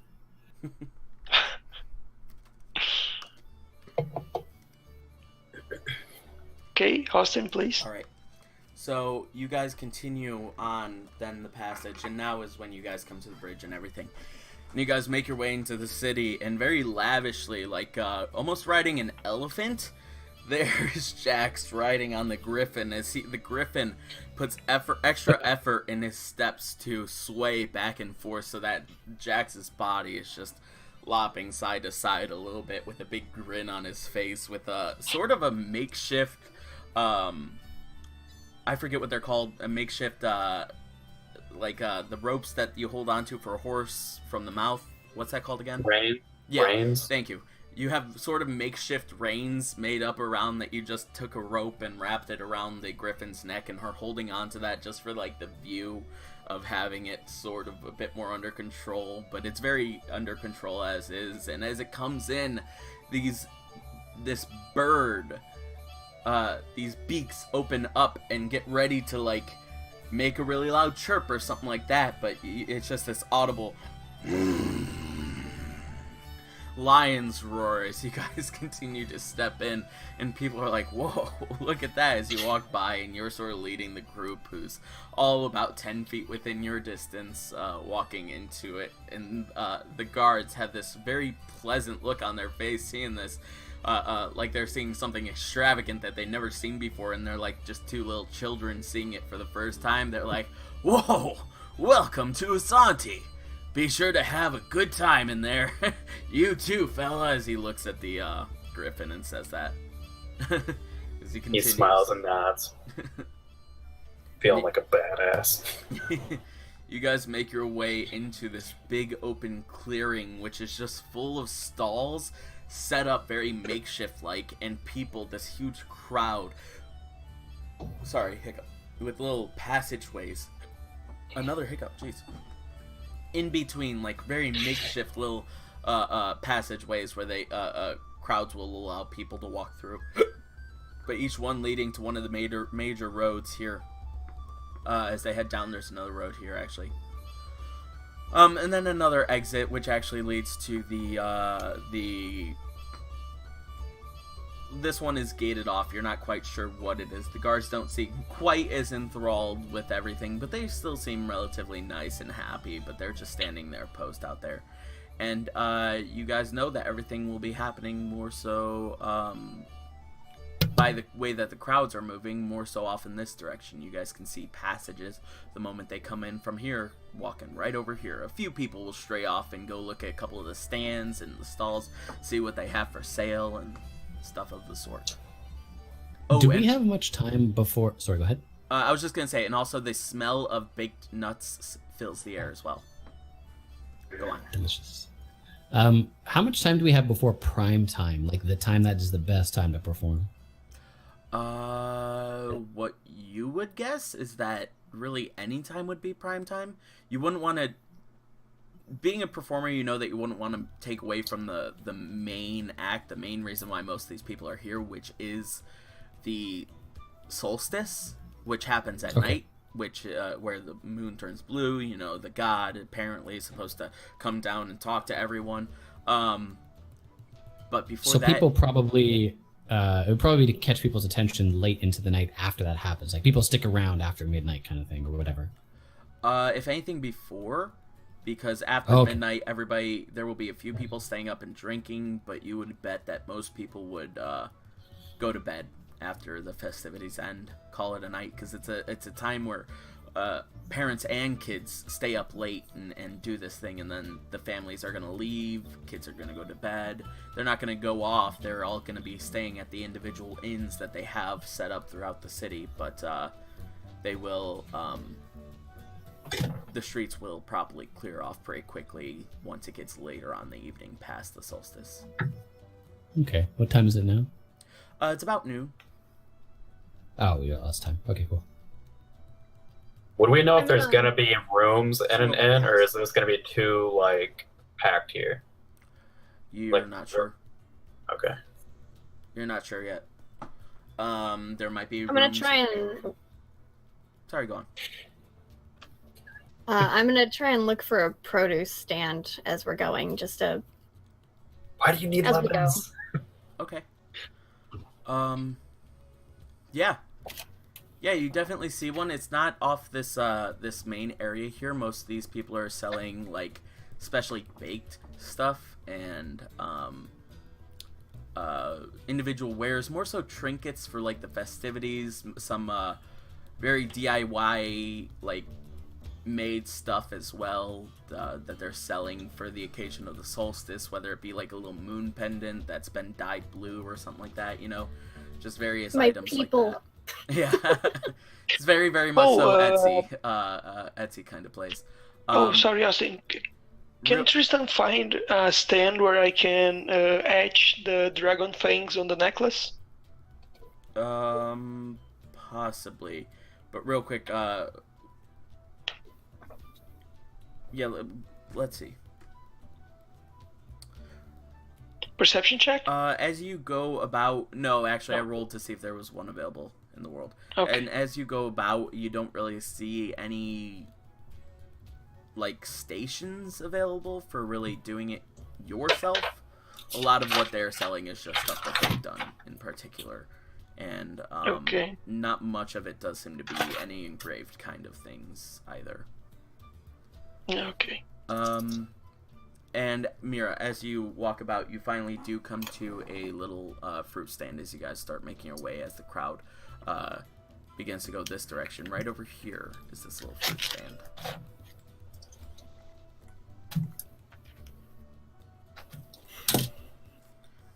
There appears to be a gentleman right now with by the way, the gentleman appears to be also half elvish. There are two women. One of them appears to be like half dwarvish almost. Just somewhat shorter in stature, somewhat rounder in stature, but not fully a dwarf either. And one of the women appears to be a human. And they're just standing there picking up some of their produce and walking away now. And as you're watching, you were sort of in position that as they walked away, he caught your attention as to being next up in line. He goes, "Oh dear heaven, you are quite a sight for sore eyes." As he looks at you, Mira. I'm sorry? Your beauty. It's quite astonishing. What have you come for today, love? My heart, because you've already taken it.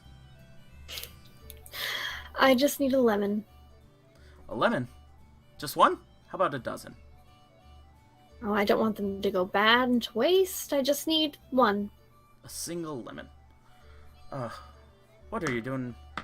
Just coming to my stall for just a singular item and then what? You're just gonna walk away? Oh, come on. That's the plan. But with love like you, walking up to my stall, it's not every day that happens. Tell you what, I'll give you a free lemon if you let me also take you out to dinner. Can I do an insight check on this guy? Yeah, for sure.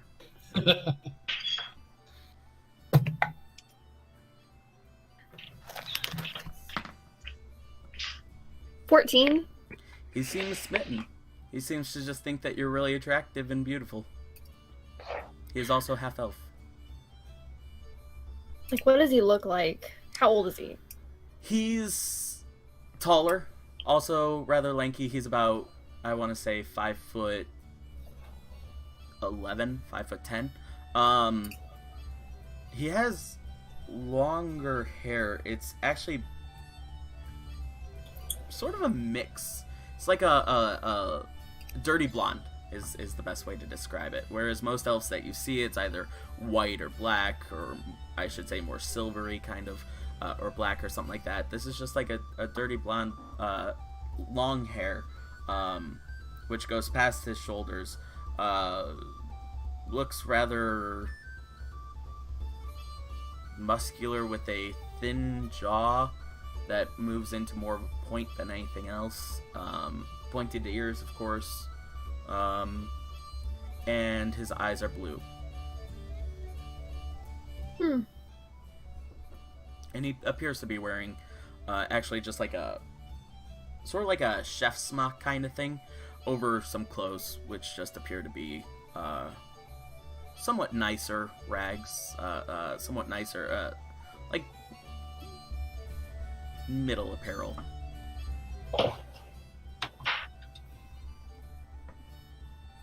Alright, you got yourself a deal.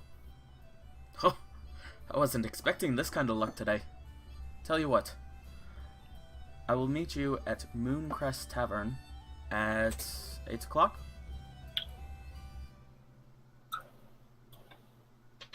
Make it 7:30. 7:30. You got yourself a lemon. He tosses it up in the air. Are there any like apples? There are apples at this stall as well. Cool. I also want to say, before I go too further, I've already set the date, but what's your name, friend? Ah, my name is Elgin Rothfuss.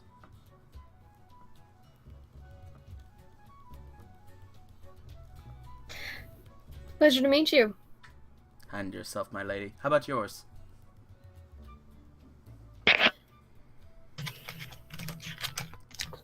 Can I get your name? Abigail. too? Abigail. Abigail Duskwillow. Abigail Duskwillow. Truly is a pleasure. And I cannot wait to make your acquaintance this evening. Likewise.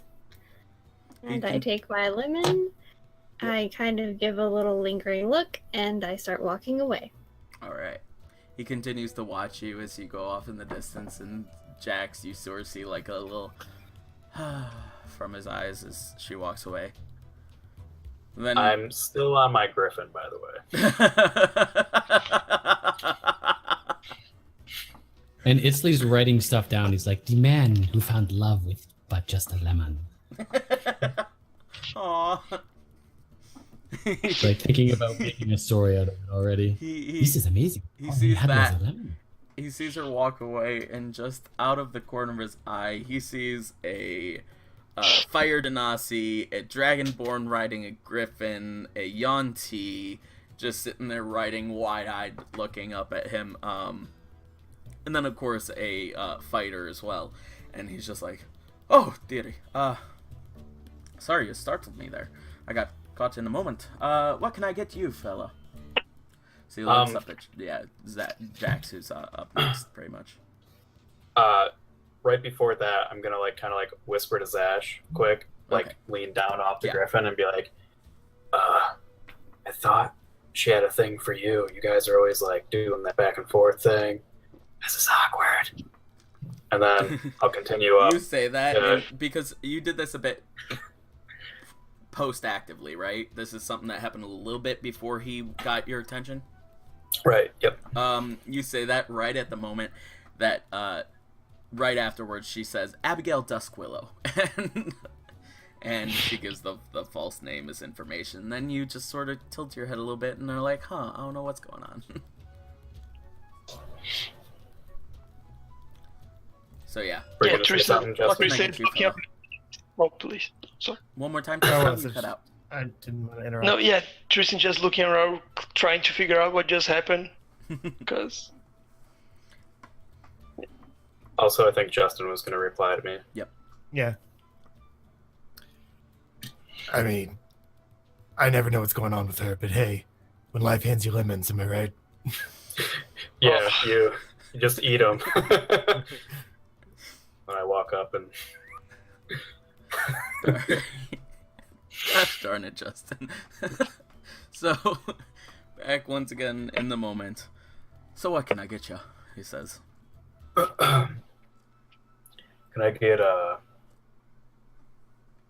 just like a basket full of apples? Very well. How many apples? Well, let me see something. Let me see if he Not like a sells big bushels of basket. baskets. Yeah. For sure, we have about 20 apples available for sale in the bushel for a gold piece if you want. Perfect. And I flick him a gold piece, Ching. and then I think telepathically and draconic to my griffin to turn its head to me. I'll take one of the apples and like toss it in its mouth.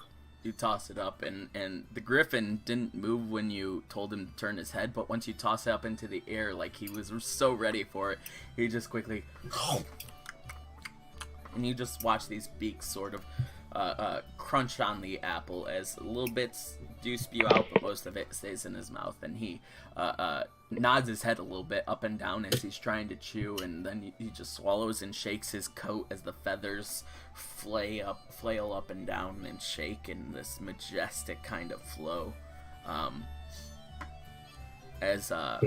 Very happy, he puts his head down a bit and puts his front leg, like, hits it against the floor a little bit. And then I'm gonna like toss an apple to everybody else that's with us. All right. Dex check to see if I get the apple, or if you hit me in the face. Roll for apples. Yeah, roll for apples. No, I would say that he'd be like, hey, Tristan, and like be able to toss it to you relatively Oh, we never know. with ease. Fair enough. For character development, let's see if Tristan catches an apple. Go ahead and roll for a Jesus catch. Christ. We need to see how he progresses. A 6. A 6. You catch the apple. Yeah. It was 5 or less, you wouldn't. So that's pretty Thank good. Jesus Christ. Nice. All right. Now you guys then continue to move on. Yep. And I'm gonna take that basket and try and like dump the apples into my bag. Okay. Can't really carry around a basket. You try your best to dump them into the bag, and one apple does go boom, boom, boom, thud and roll on the ground. But very quickly, once again, Gregory picks it up in his mouth, tosses it up in the air, chomps down on it very happily. Nice. All right. So as you guys continue to make your way along where the rest of the crowd is taking you, you once again catch up to Mira, who quickly darted out of that situation.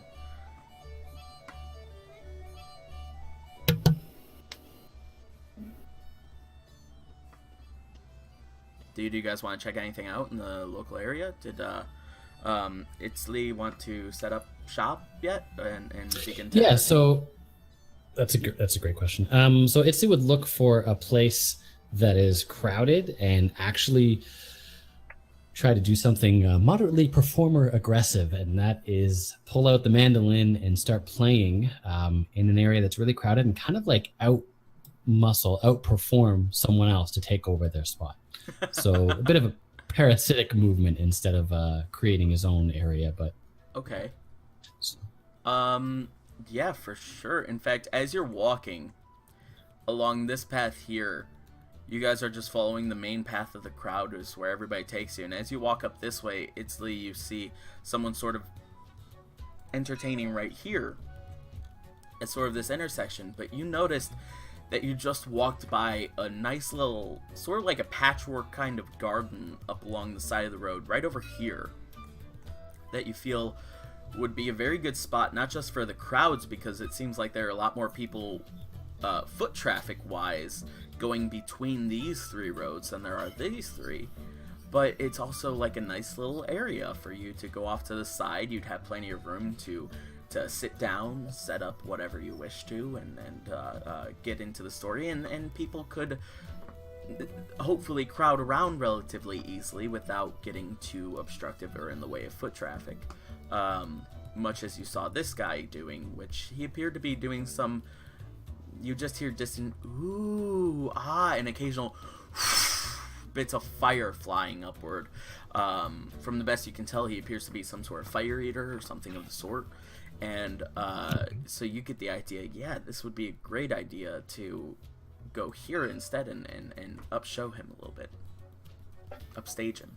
Okay, so I would step up to my spot that I've decided to take, and use my natural ability to find and speak to any snakes that might be in the area, even if it's little garden snakes, anything at all, and have them, if there are any, you let me know.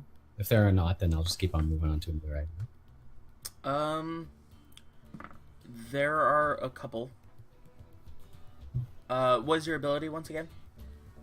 Okay, I just naturally can speak to and command snakes, but only snakes. So it's the same as animal friendship, but it's innate at will and only for snakes. All right, and what's the command that you would like to give, or do you wish to speak to them? Yeah, so the command that I would give them is to stand next to me and just sway back and forth as I start speaking. So they're very much like line dancing next to me, which is kind of weird. I love it. You give out this telepathic talk, and up out of the ground from this little, again, makeshift little garden area, you do see pop out 2 garden snakes, one of them with completely green scales all along its body, another one with black and yellow stripes, black body with yellow stripes moving down it, and the 2 of them begin to move their way up toward you. Both of them are rather small, no more than about 1.5 feet in length. But they move up to your side, one on each side, and begin to move and sway back and forth. Perfect. So I'll go to Itzy will look at one of them and actually mentally command it to find any other snakes within the area, but come back within 5 minutes maximum, even if you don't find any.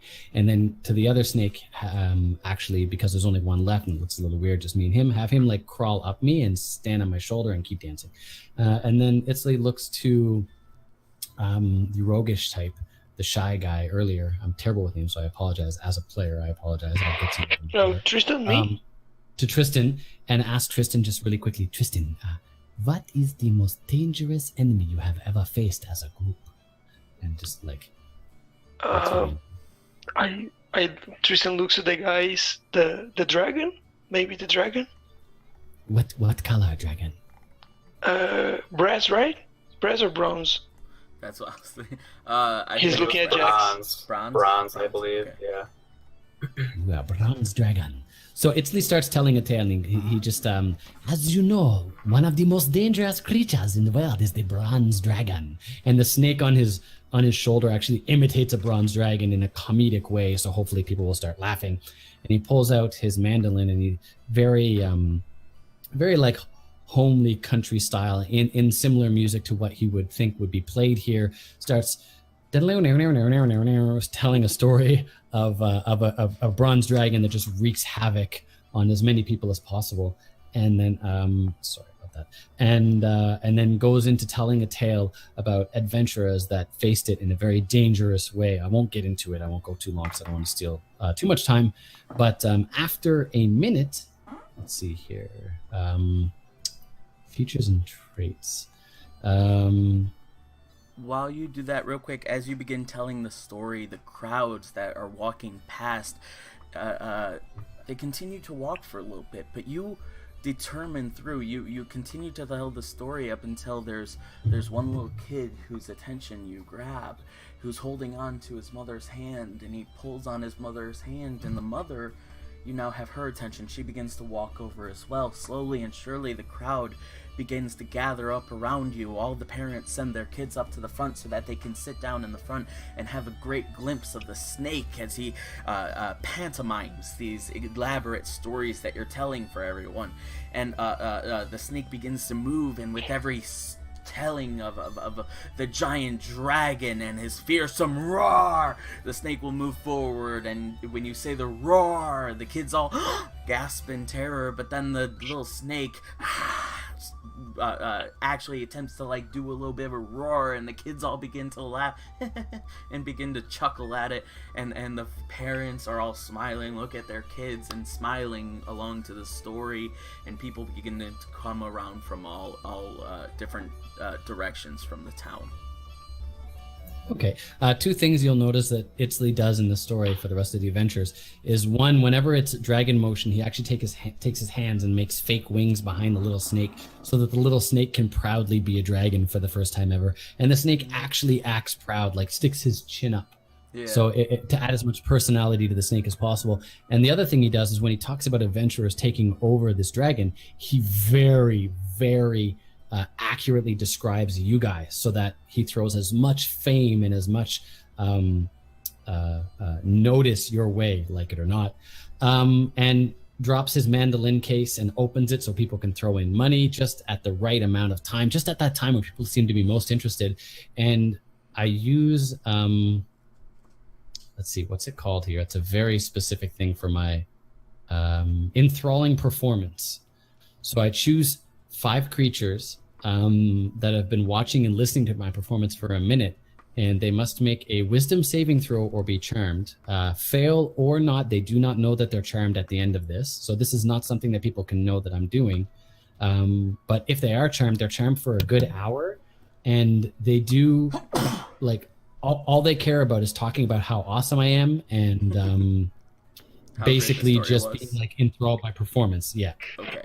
So what is the DC 16, and I would like to. All right, all failed. Try to all failed. Okay, good. I was going to say I'd like to try to smartly pick out people that look like they would either be very happy to talk amongst the crowd, or they look like they're people of affluence, so that they can spread my story, or spread the joy of how much it is to listen to the story. Go ahead and make a perception check for us. 16 plus 2, 18. Perfect. You get the idea of a couple of people who are either wearing finer jewelry that might have sort of a little bit more wealth amongst them, or their family, or you pick people who are standing just a bit differently, broad shoulders, broad stance, very, very confident, and give off the presence of influence and affluence. And so you pick out 5 people with that. Awesome. A very last thing is that at the very end of the tale, I will give, oh God, I'm sorry, the one who's been giving me cut-eye, the girl with the freckles. Mira. Mira, thank you, Mira. I was going to say Maya. I give Mira the killing blow on the dragon, and I make her sound as amazing and heroic and as acrobatic as possible so that she gets the most attention from everybody. And I clearly look at her when I tell the story. Yeah, with the crowd that's gathered, you're yelling so that everybody can hear Mira. You very, very clearly hear him give you praise in this story. And he looks in your direction. He's the only one at the moment who notices you guys in the crowd. Obviously. I do have to say, while this was going on, could I have found a spot off to the side that I didn't want to cut into the story, but is there anywhere off to the side, like a bench or something, that I could sit and write something? Yeah, there are a number of benches up along, a number of benches, garbage cans, rubbish bins, stuff like that they've been preparing for large crowds, almost like they prepped this place like it was a theme park almost, where they have trash bins every certain amount of distance and little seats and sitting areas. Yeah, while Aisley was telling about how Mira's like the dragon, Tristan just glances at Zash and quietly puts his hand on the rapier.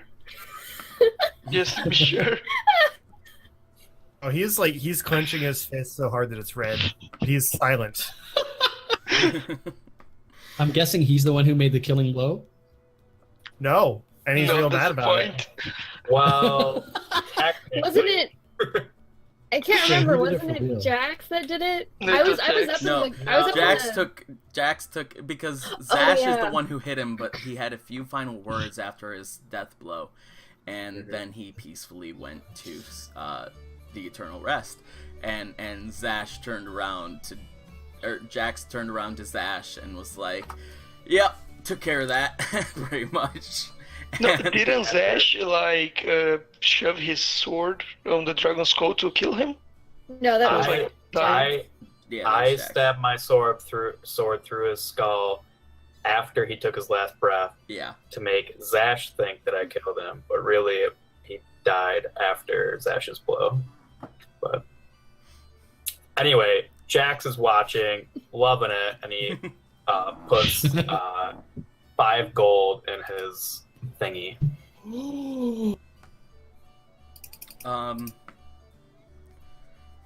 Don't add up the gold just yet, by the way, Sean. We will do that in a moment.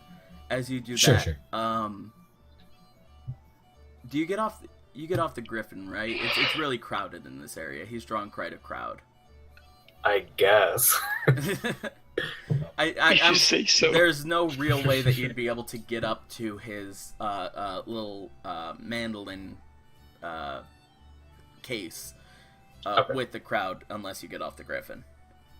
That's fine. So, Step over the children. You start to walk up, and it's funny that you mentioned that. One of the kids, as you reach in and put the money into the mandolin case, one of the kids looks up at you and wide-eyed stares at you with this gasp on his face, like the creature that this amazing storyteller was just telling about just came to life and is right there in front of him. He's the only one who notices, but he's looking at you with such amazement as like the giant gasp on his face slowly turns into a smile, wide-mouthed smile. Jax is gonna try and give his friendliest looking smile that he can with his dragonborn face and just like, yeah. Do me a favor. Oh god, what roll would that be? We'll say persuasion roll. Okay. Alright. 1 second. 21. Alright. 21. You do an excellent then smile for him, and the kid like does like a little chuckle and like looks at you as you can now walk away and go back to the group, and he notices the rest of the adventurers, and he's super happy looking at everyone and excited, and he's just gasping more and more with each second, realizing that they've all come together and in real life. Would I have like maybe patches of my emblem, or would it be like what kind of emblem would my emblem be of my deity? Because I have an amulet and an emblem. Yeah, that would also be around your neck, I'd say. Or would it be? I don't know. It's more so, again, the actual look of it is that Egyptian-looking cross, where it's like a cross and then it has the loop up at the top of it. Mm-hmm. It's up to you. I forget what you chose, whether or not it's on your armor, whether it's over your armor attached to it, or whether it's around your neck as a... Well, I had the amulet, but I also engraved the emblem on my gauntlets on the tops, and then I also have just like in my inventory, it just says emblem. But I think like when I think of just a plain emblem like that, I think like a fabric emblem, like. Okay. You know what I'm saying? So it'd be like, but if I have it and it's like a fabric, I'll pull that out and I give it to the little kid. Aww. Okay, yeah. Yeah, you It's definitely cute. give him the little fabric emblem of your deity and sort of push religion on him, but you know, it's okay. His parents are probably totally different religion. They probably would not be all for this, but you know. No, that's so adorable. Yeah, you go ahead and give him the fabric of the Lord of the Light with a little cross with the loop at the top of it. That's adorable. Now, do you end up bringing your story then to a close by chance, Lee? Yeah, please. So if any other snakes come back, did that one snake find any friends and come back? He has not come back yet. He had no perception of time. And when you said 5 minutes, he didn't really know what that meant. I apologize. I rolled for that, but you just get the sense that Okay, the timing didn't. No problem.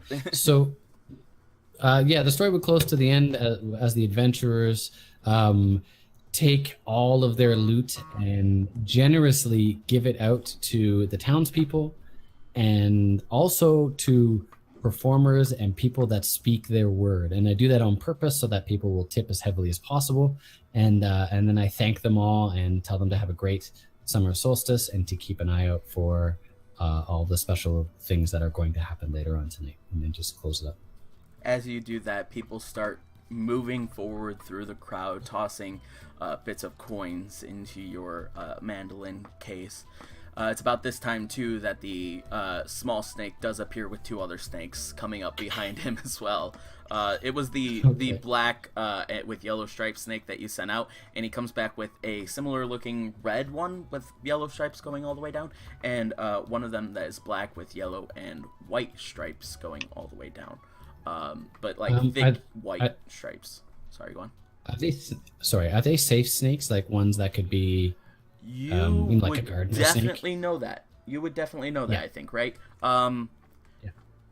The black and white and yellow one is venomous, but Okay, so he seems the rough. non-venomous ones, I would tell them to befriend a child or two and be like, here, 1 dragon for you, and like give the friendly snake, the one that's not venomous, to a kid and like say, this is your dragon for a little kid. Oh, okay. Oh yeah, that's really safe. The not venomous ones. One that's adorable. not venomous. Yeah. It's still not very safe. Yeah, that snake's probably gonna die. They probably won't feed it, to be fair. I feel worse for the snakes than I do the kids if I think about realistically. Well, But it's I will adorable. tell the kid. It's I adorable. try to tell the kid to be like, take care of him, feed him lots of crickets or something like that. Cool. Perfect. Yeah, you give it to 3 of the most like adorable wide-eyed little kids who have been like listening so intently through the entire thing, including the little green one that you had as well. Okay, cool. Yeah, anyone that's not venomous for sure. Okay, including the one that acted out. Now the kid who was looking over at Zash and all of them and Jax, he's the one who gets the green snake that was acting everything out for everyone. Whereas the other snake just goes back into the garden. And as everybody begins tossing things into your mandolin case, at the end of it, you tally up to 57 silver pieces, Okay, 16 gold pieces, nice. and we'll say 48 copper. Just toss a few copper in. But it's as this crowd begins to clear out Sorry, that everyone 57, 48, and what? 57 copper, 48 gold, and 16 or 48 silver and 16 gold. Okay, sorry about that. 1-6. And it's with you guys over here.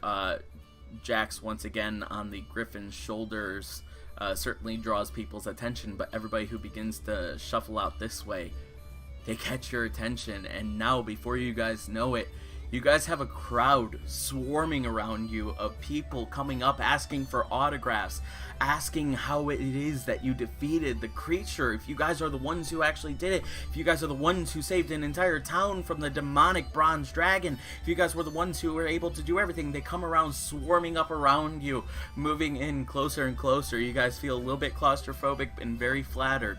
What do you guys do? Before that Tristan was fiasco, away. while the thing was going on, I was using the lemon to write a message on the back of the note that I was writing for my mom. Okay. So I was writing a message in lemon juice. Okay. And I have sent both of these to you through Discord PM. Once I find a courier, it will go its merry way. All right. Fair enough. Perfect. That's why I need the lemon, guys. You know that the best way to get a courier is to find one at an inn and let the innkeep know that you're looking to send a message. If you're new Yep. to town. If not, then you have a mailbox if you own a place. But Oh, I know all well about the mailbox. All right. So yeah, what do you guys do now that you're being surrounded? Once you've gone back to the rest of the group, and now you guys are being swarmed up, you included, Mira. You can go. Tristan doesn't like crowds, so he just tried to sneakily stay away and enter an alleyway, hide in an alleyway. Do us a favor. Go ahead and make a stealth check, Tristan. Yes.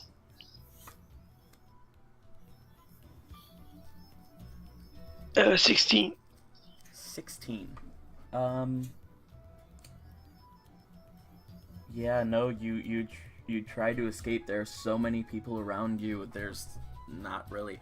You do get to the point where you're able to go around to the side, but even Tristan, even though you've only known this group of adventurers for a short bit, he told of your heroic tales fighting the dragon as well as you did, and even though your fight against the Blue Abishai wasn't quite what you expected, It was glorious. You're trying to get away from all this attention and stuff, and you try to move around to the back area. It's not as much as the attention. He just doesn't like crowded spaces. Gotcha. It's there are a few stragglers who still come up to you asking these same questions. If you were the one who defeated the dragon, how did you do it? And yada yada. Yeah, he just lies. He just tries to lie. What does he say? He stutters, of course. He just like, yes, of course. I killed the dragon by myself. And he tries to exaggerate, but yeah, it's obvious he's lying. The people are just like, wow, that's amazing, and they're also excited and giddy at it and ask for your autograph. They're asking for everyone's autographs. You guys just like sign autographs for a good 5 minutes and Yeah, Tristan only writes in Elvish. Okay. He just autographs in Elvish. What does he write in Elvish? No, just his name. Just his name. But in okay. Elvish. Okay. Yeah. When Itzli gets a chance to autograph things, what he does, slightly different, is he spits acid in his hand, and then he burns his handprint onto a piece of wood and hands that out to people, or a piece of paper. Okay. All right. All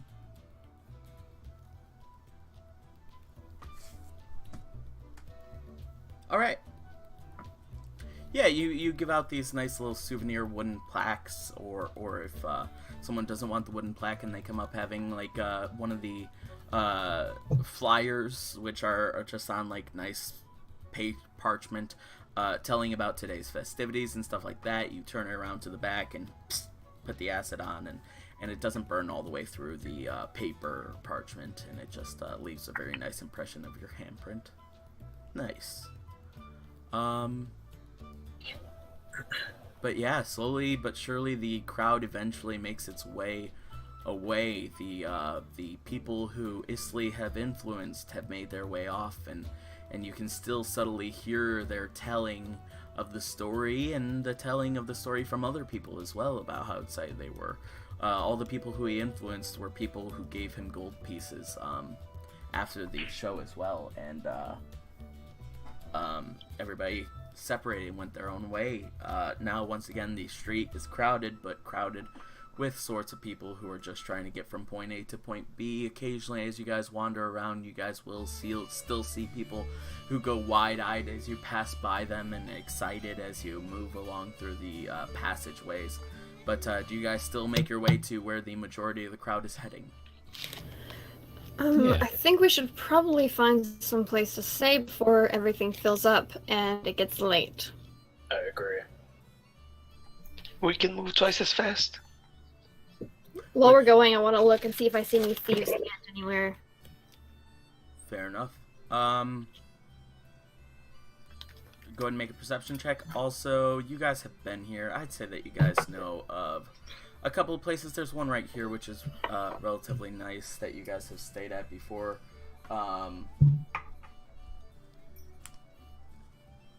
What is your perception check? 18. 18. That's not bad for a perception check. Unfortunately, you do not see any thieves' cant throughout this That's city. probably for the best. It would appear that they don't have any sort of like graffiti or any sort of hidden markings or anything like that up around. Again, it's a very nice place, and I mean, look at the view that they're looking at. It's just very pleasant here. All along, no matter what sounds you hear throughout this area, you still hear the rushing of the waves and the blowing in the palm trees. It's a wonderful place that you guys are in. Once again, as you guys head toward the place that you guys have known about, that you guys have stayed at in the past, you guys make your way over to it down south here, and you guys come up to the Sleeping Goat Inn.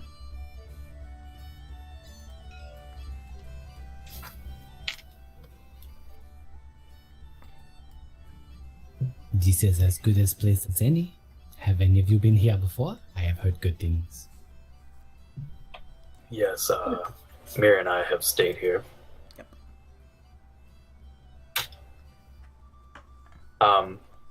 Do we remember how much it is for a room?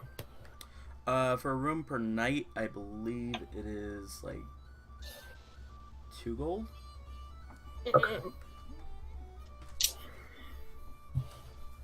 Okay. It's a good price.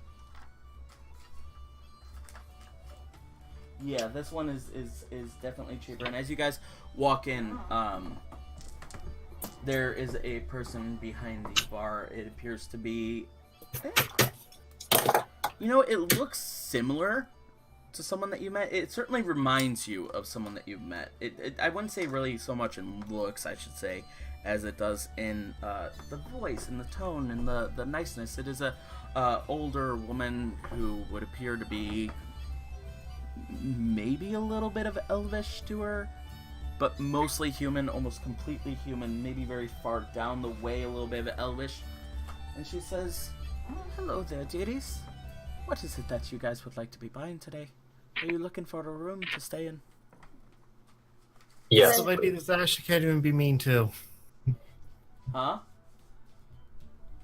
It's the lady that Ash can't even be mean to. It's not her. You guys don't recognize Right, it the sounds face like as her. much, but yeah. It does seem a good bit familiar to the innkeep that you guys have met in Silent Drew, who, of all the... Oh, Yeah, yeah. that really nice lady that I gave all that money to. The She one does that I seem- cut a dude in half for. Yep. Sean's just like, what?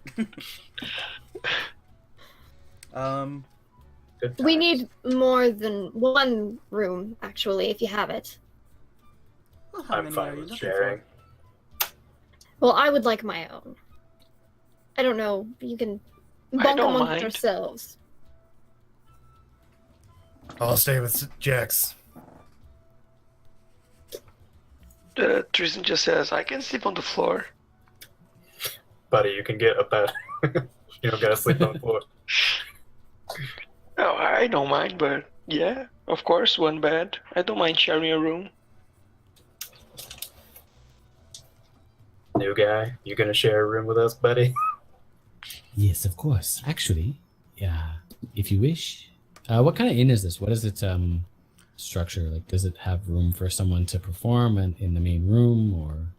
Not so much room to perform. Once you walk in, it's very much so just a door to the left of the front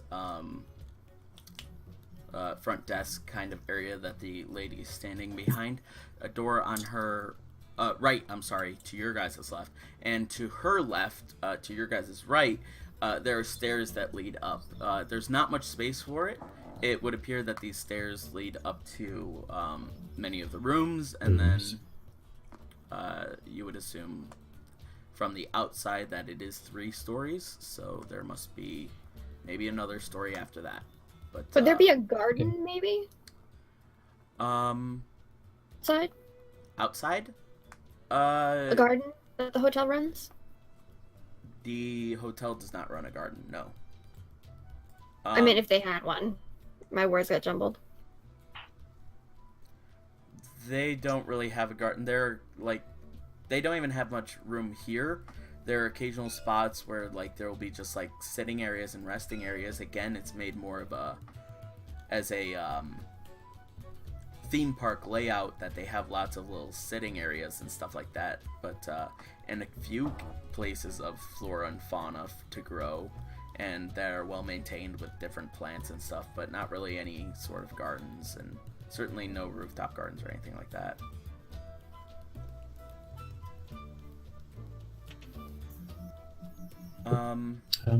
So how many rooms will it be then, dearies? How many of us are there in total? 5. 5? Yeah. Okay. Lee pulls out his favorite pillow. And it's it's oddly shaped like a pixie, like a fey creature, if anyone knows anything about that. They're like, I can sleep anywhere. On the floor is fine. In anybody's room, if they do not mind. What's with you guys and sleeping on the floor? You can have a bed. I was look raised at on the the- pillow in disgust. This place is 2 gold a room, and you just made a buttload on your dance, or whatever that was. Just get a room. Yeah, Tristan just started Jack. I lived on a 3-4 years. I can't sleep on anywhere. I know there's one room for me. They can sort it out. Do you have a room with 4 beds? So no one has to sleep on the floor. The most we have per a room is 2 beds in each room, and then well, we only have a few more rooms available as well. I'm How sorry, many Daddy, rooms? but we don't have any with 4 beds. We do have a little makeshift cot that we can bring into a room with 3 beds already, or 2 beds already, and add the 3rd one. We'll take 2 rooms with 2 beds, if possible. Alright, and would you like the extra cot as well? Don't believe so. I'll be taking my own room. Alright. So 3 in total. 3 in total. Alright, with the double rooms though. It's a total for per room. That'll be 12 gold. I pay my gold out of it. I pay whatever's left for everybody else. Yeah, I was gonna say Tristan's gonna look around, see if anyone's gonna pay. Yeah, and Itzley does that awkward, almost for some strange reason his attention is elsewhere when people are paying, so he's kind of like Oh, what's that? Is that a rat that I saw? Alright. So it is all paid for then. She goes, thank you so much, dearies. Since they are a number of the last few that we have left, they are up on the 3rd floor. They are a tad bit smaller for that because of the layout, you will see. But they are very acceptable and wonderful rooms nonetheless, and your rooms will be 3, 11, 12, and 13.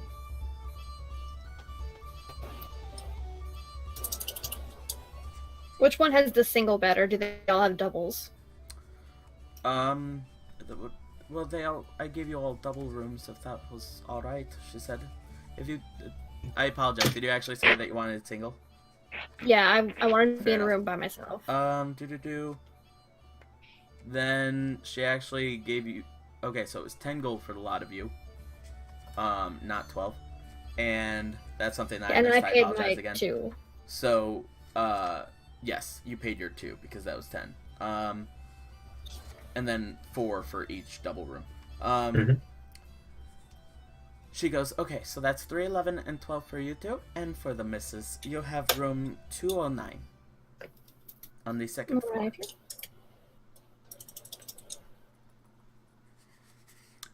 Would you guys like anything else?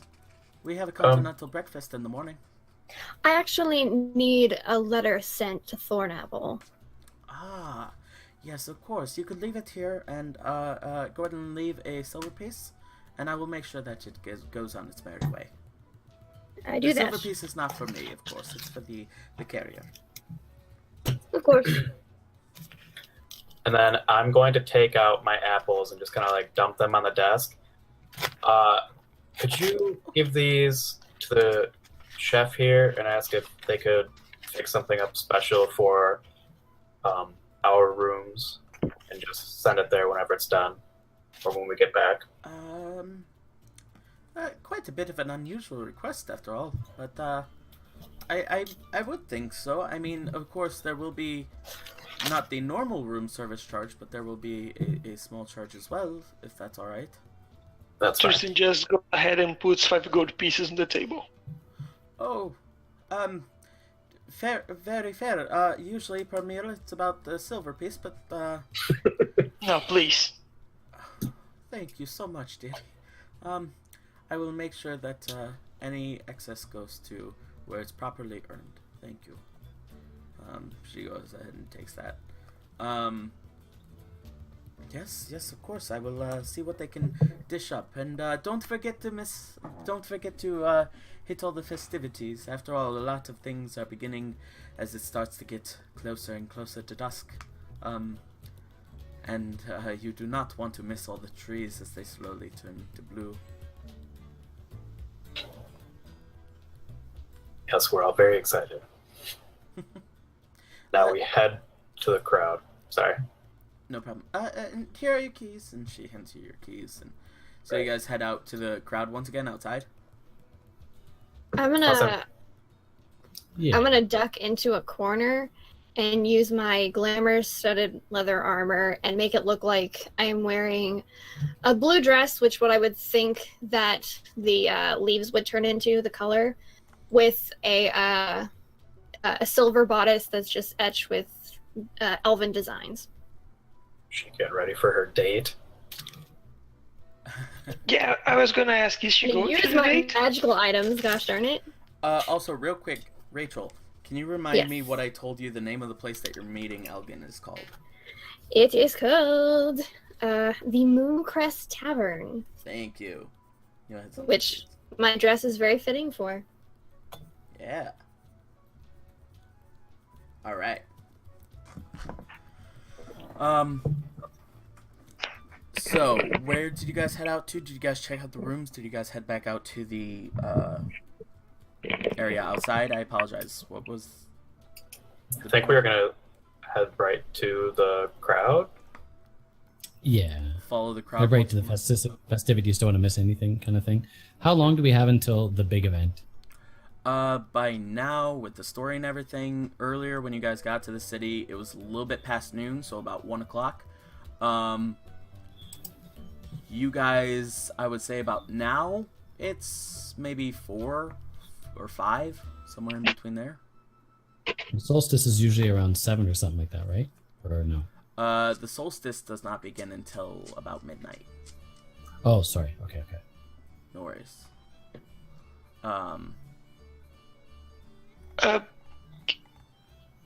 Excuse me, what's Jax's god? Or goddess? Lord of the his Light. god is the Lord of the Light. Oh, that's really good. Okay, so Tristan just walks to Zesh and pulls Jeff's deck with the cloth. Just, hey, you're a paladin, right? Can you, I don't know, bless this for me? I can try. Just for good luck. Do us a favor. Go ahead and make a first off an Arcana check for us. Who? Jax. Okay. Yeah, sorry. That's my bad. 21. 21. All right. You have also heard of this. You can tell by the symbols that this would appear to be the deck of many things. Something that Yes! you have heard. And Sorry. you know that however much praying you do for Tristan or the deck, you will not be able to change the outcome of whatever fate has in store. Don't think Just there's lie to him. anything I can do You want me to lie to you? Just lie to him. He's not a big liar, but No. Do what you would do, Jax. Yeah. Don't. Yeah. yes, Don't. I am. Okay. Say what you wish to say, and Tristan does not know anything. I don't believe there's anything I can do to this deck. It's gonna be what it wants to be. There's nothing I can do to intervene with that. Not even a little prayer? If you'd like me to do a little prayer, I will, but I assure you it's not going to do a thing. Okay, thank you anyway. I say a little prayer for you. Anyway, First session with you guys, and you throw a deck of many things. Oh, yeah. I should mention a half-used deck of many things. Okay. Just to clarify that bit. And I think only two or three people know what it is at this point now. Yep. So you've already picked out all the bad cards. Then we're fine. Oh yeah. Oh, Totally no. fine. I'm a liar. And all the good cards are used already. Yeah, Jeff did say he only had good luck with it, so... Oh, yeah, I didn't think about it. Oh, Oh. now I want to draw for it more now. I'm gonna wait. Yeah. Alright, as you guys continue your way, you guys finally make your way over to this giant clearing then of this big opening in this crowd, and in the very center of it, this giant oak tree standing super tall at the very center of it.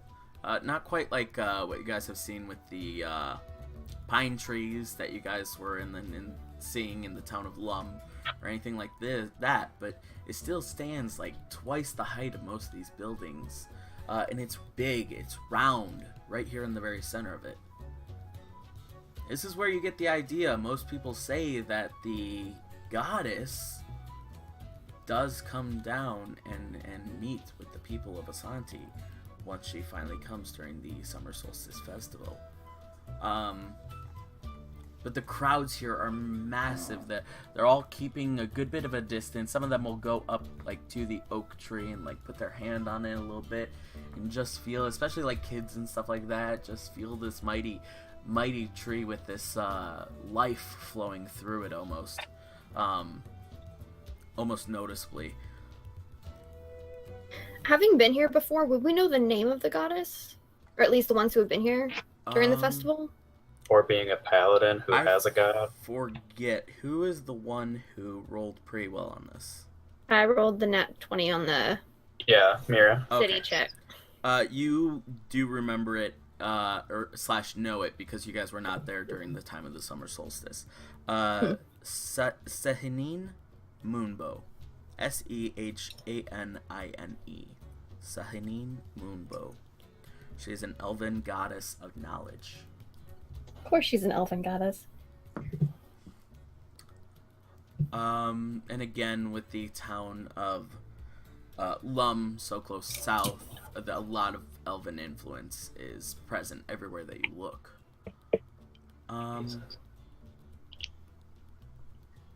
But yeah, you guys continue to look around, and just out of nowhere, Jax, you hear, "That's a really neat griffin you have." From down to your side, you look, and there is a full elvish young adult female with long but like almost curly white hair, beautiful face, and elegant features, and she's wearing like this little one of the little Etsy created crowns kinds of things that are being sold at some of the shops around, but she's wearing a very long, elegant, flowing blue dress as well.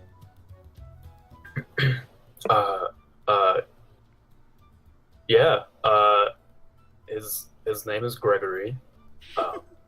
If you'd like to pet him, Can I? you may. Of course. Oh, thank you. She puts her hand on the griffin unwaveringly and just begins to stroke against his feathers as the griffin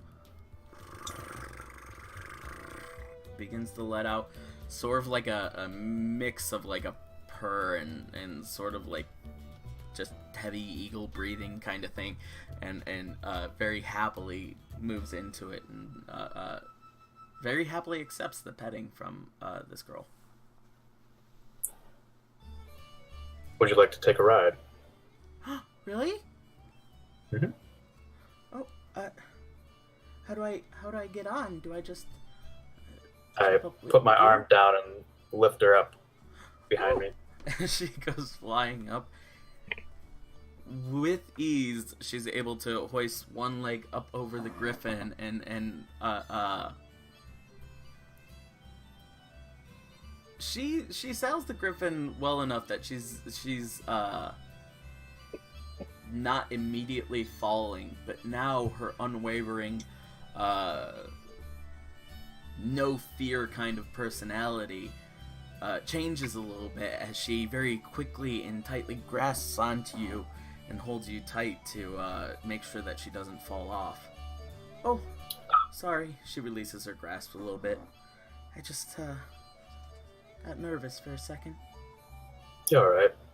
And then when we take off, I kind of like want to just like encircle the big oak tree What? up until the top and then back down. Alright, you If she dies- instruct people to move from in front of you a good bit, and they open up, make a small clearing as the griffin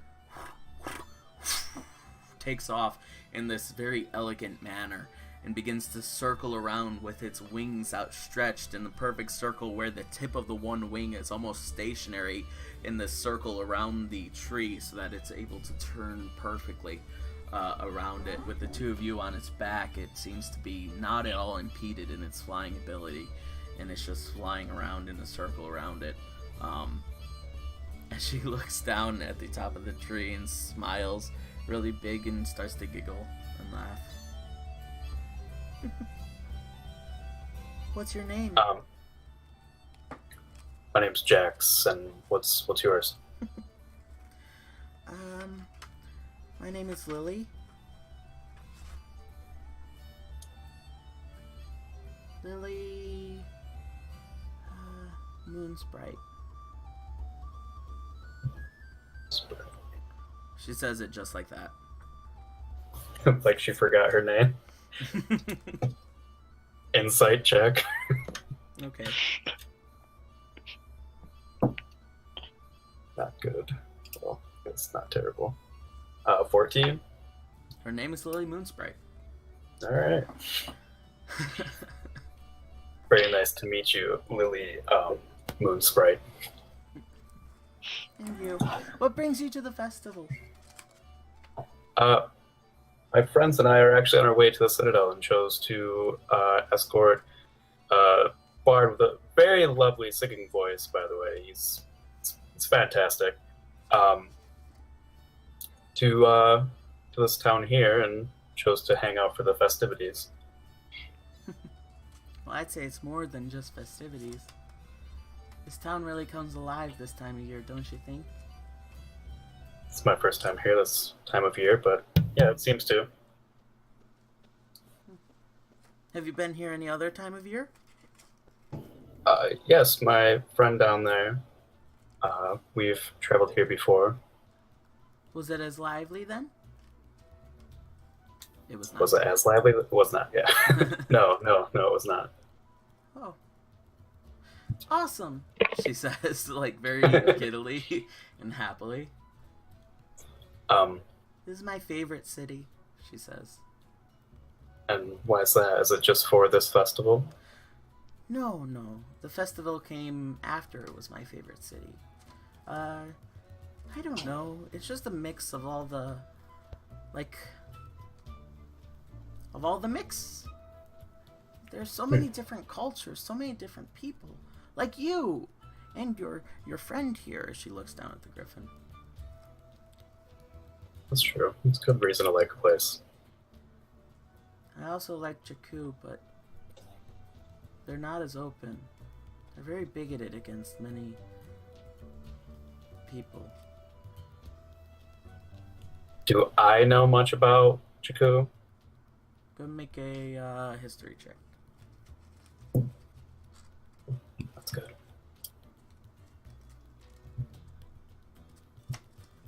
Uh, 18. Yes, you've definitely heard stories in passing about how they're really only friendly toward elven kind. Seeing how this girl's acting, you might guess that she might be from Jakku because it's a city made up only of elves. They look down on non-elves, and they definitely look down on half-elves. Are you from Jakku? Sorta.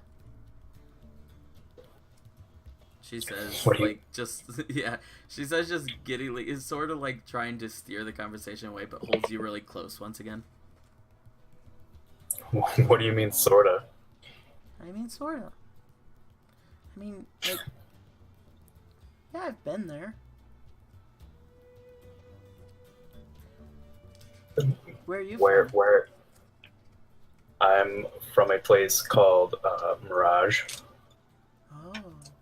Is it as nice there? It is not nice there. Why? At least when I lived there, it was not nice But there. it's your home. Why is it not nice? I wouldn't consider that place my home. It's just where I'm from.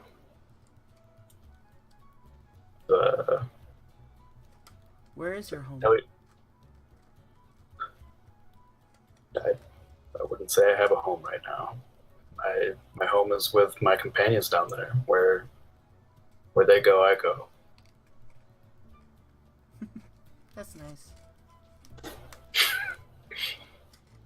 Yeah, I guess. I really like Yeah. that. That's really nice. Where's your home? It's far.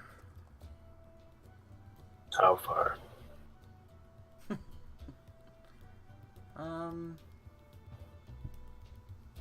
I'm betting you probably haven't traveled this far, so it's not really even worth mentioning. But it's nice too, and there's some nice people there, but I like to get out every now and again. She is very suspicious. Super dodgy. Yeah. Jax, Yeah, From the ground. get down here. fine. I start to descend. Who's that? That's the friend that I was traveling with when I came here before. What's her name? Mira. Oh, that's a nice name. She quickly hops off, jumps down. Hi, Mira! She says like she's known you as a good friend for like ever. Hi. And I think into my earpiece, Jax, you do realize that she's probably at least 4 times your age. What do you mean 4 times my age? I think back. She's an elf. They live for a very long time. Well, she looks fantastic for her age.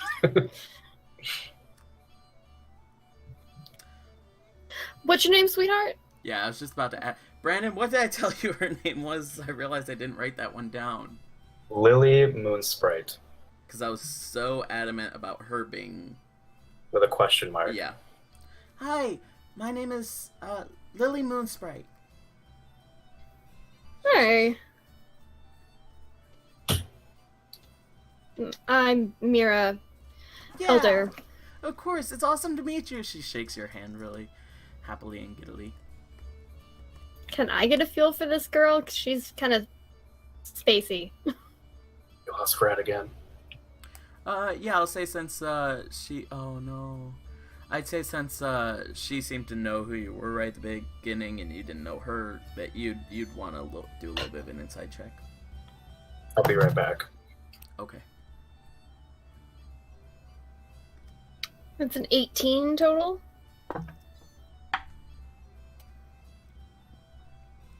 You can tell she is hiding something. You don't know what, but it's not at all related to like her spaciness. She's just really excited and in the moment, it seems, and very happy and really likes you guys just off the bat. And Jax, because he made an awesome impression. Well, Lily, I haven't had alone time for real with a girl in a while. Would you like to get something to drink? Oh, I'm not that thirsty. That's okay. She says, she goes, I'm sort of a little bit more hungry, Jax. Oh, we can get something to eat. Could all three of us? Well, there are 5 in total, excluding you, 5? so that'd be Oh, 6. I have so many other people to meet, but yeah, okay. We can grab food first if you want. That sounds great. I have to be somewhere at around 7:30, but other than that, it should be great. Okay, where do we want to go? There are a number of stands around, as you can see. I love all the food that they have here. Kind of look back at everybody else. Anyone have a preference?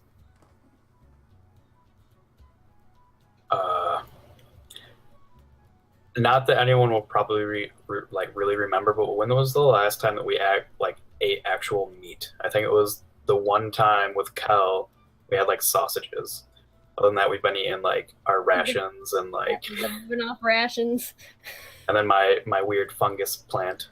I think I hunted for us once. Yeah, and we didn't in game, but you guys definitely ate a good meal after the battle at the Citadel. Yeah. Okay. He took care of you, gave you some good food there, even before you guys' trip. So you guys probably had some good food before that. But Okay, because I was gonna say that But I yeah, would definitely want like a steak or something. for the past 2 days, you guys haven't really had anything aside from rations, apples, and just randomness. And also, in case you missed it, since you went for a second, Brandon,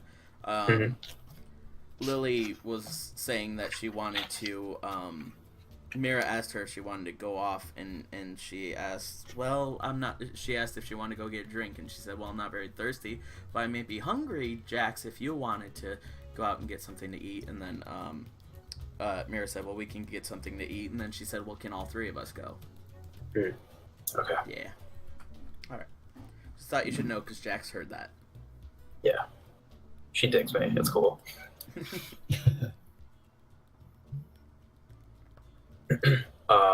Perhaps we should find like a turkey leg stand or something.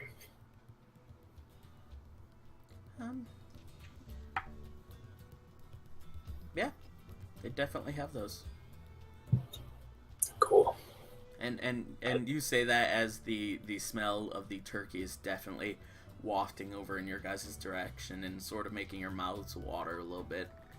But yeah, you guys do see like a little stand right around this area here with there are a number of stands up along this way with little bits of food that they're cooking. Again, another one selling mixed nuts that are baked and caramelized, and then one here that has roasted turkey legs for sale. Yeah. I'm gonna grab some nuts on the way. A couple bags of them. All right. Grab some nuts. We're all Yep. mature adults Yep. here. Yep. Zash, would you like a sack of nuts? I'm glad you said all I that. can I was think about of to. is the smell of candied nuts, the smell of Warm cinnamon. ones? Yes. Gosh, That's, oh my god, that smells. I'm just picturing my head. It smells Yeah. so good. That's it. My Too. nuts are Hungry always now. roasted on an open fire. Hey. Oh my god. You grab one, and you see at this point that Lily is starting to look around her body and her dress, but she's like looking. She looks at your hand, looks that you sees you pay with a piece of silver, and she looks around and she's trying to find something on her body, but she doesn't have. She can't see. She seems to find nothing to any avail. And I noticed that she Yeah. is like looking. Okay, then I'll pay for her food as well. while she's looking, she doesn't really notice. You already have a second turkey leg available as she looks up, wide-eyed. Oh, thank you so much. And she takes it and begins to nom on it like a little bit, just like nom nom nom. Not really like a huge bite, just like a small nom nom. Did you lose your wallet or something? Yeah, I must have. I don't have it. I was what I want for the griffin. Sorry. Oh, nice. So you have 3 turkey legs. Give one to the griffin, and he begins quickly ripping the meat off of it while he holds it down with his 2 claw talons, and then he takes the bone itself and begins to use the beak to sort of peck at it a little bit and gnaw away at it. Yeah, I must have lost it somewhere. I'm Well, so here. sorry about that. And I give her 5 gold. But I whisper in very close to her ear, and as stealthily as I can, I say, "If you hurt him, I will break every bone in your motherfucking body." Oh shit. Go and make an intimidation And here a I was stealth just check. to be, and here I was just about to be like, why is she so nice to her and not me? And then like, oh. Intimidation and a stealth check, please. Alright, I'll do stealth first. Go ahead and make a perception check, Brandon. Okay. That's 12 for stealth. Oh my god, I think I beat you. When, I've been rolling a lot of 4s tonight. yes, 13 for a second. I was like, I don't see anything. And Intimidation is a 6. 6. She goes, just laughs, and probably thinks it's a joke.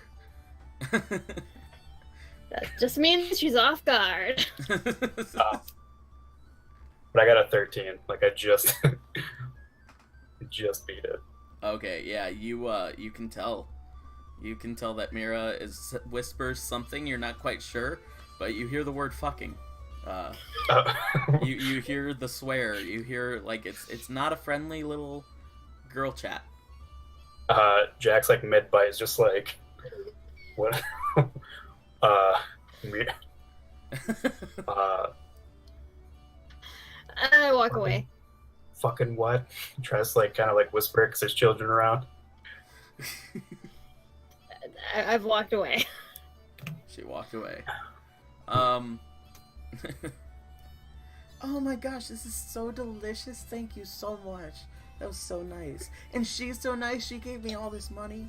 Like, Wow, that's very unlike her. She must really like you. I think so.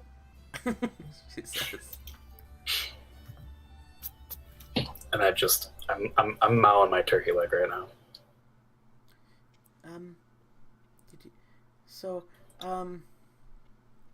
What are your big plans for the evening? Mouthful of food. Oh, Well, he's gonna go back home with us, and we're gonna have a boys' night. yeah. I guess that. Oh, Gonna be great. I wish you could be there, but you know, you don't have the proper parts. thank you so much for inviting me. Oh no, no. That was so kind of you. So what does boys' night entail? Boys. Mostly. So long as Jax is there. And like games of cards and stuff? Yeah. Tristan has some cards. I'm good with games of cards. And other gambling stuff and what other festive eating? Will they bring more food? There's definitely gonna be more food. I had all these apples. They're making us something later. It's gonna be good. Oh my gosh. Yeah. That will be amazing. Thank you so much again for inviting me. I never caught your name.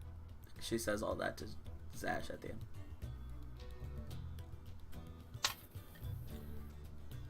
My name is Batman. See, it's not so easy to think up imaginary stuff on the show, is it? It's not so easy if you don't have a skeleton background, huh? he's prolonging this out to debate if he wants to give his real name. And then he decides he has nothing to be afraid of with her. Zashmar Efreet, a very powerful fire genasi that's here to protect my friend. He is very powerful. Awesome. She says very excitedly. And all right, what do you guys do while in the center of this town still? Lily will continue to talk your ear off, Jax, throughout the entirety of it. We'll welcome it. She's very nice to him, unlike some people that he loves. Did you guys want to do anything else before you guys prepare for the festivities tonight and Mira goes off on her own? Wait, Mira's going off on her own? Well, I'm at a date. yeah. She's got a date, man. If she goes right. on the date. Totally. Forgot. Like, all you need is a lemon to get a date with Mir. So, yeah, that's amazing. All right. In that case, then, we are going to go ahead and pick up that bit next week.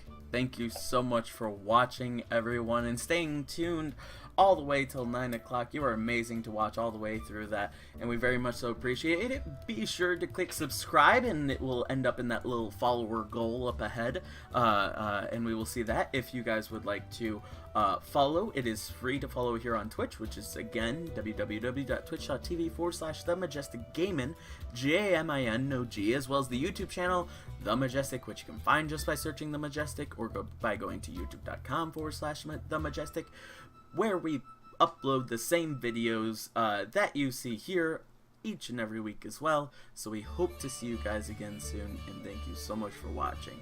Say goodbye, everybody. Bye. Bye, everybody. Goodbye.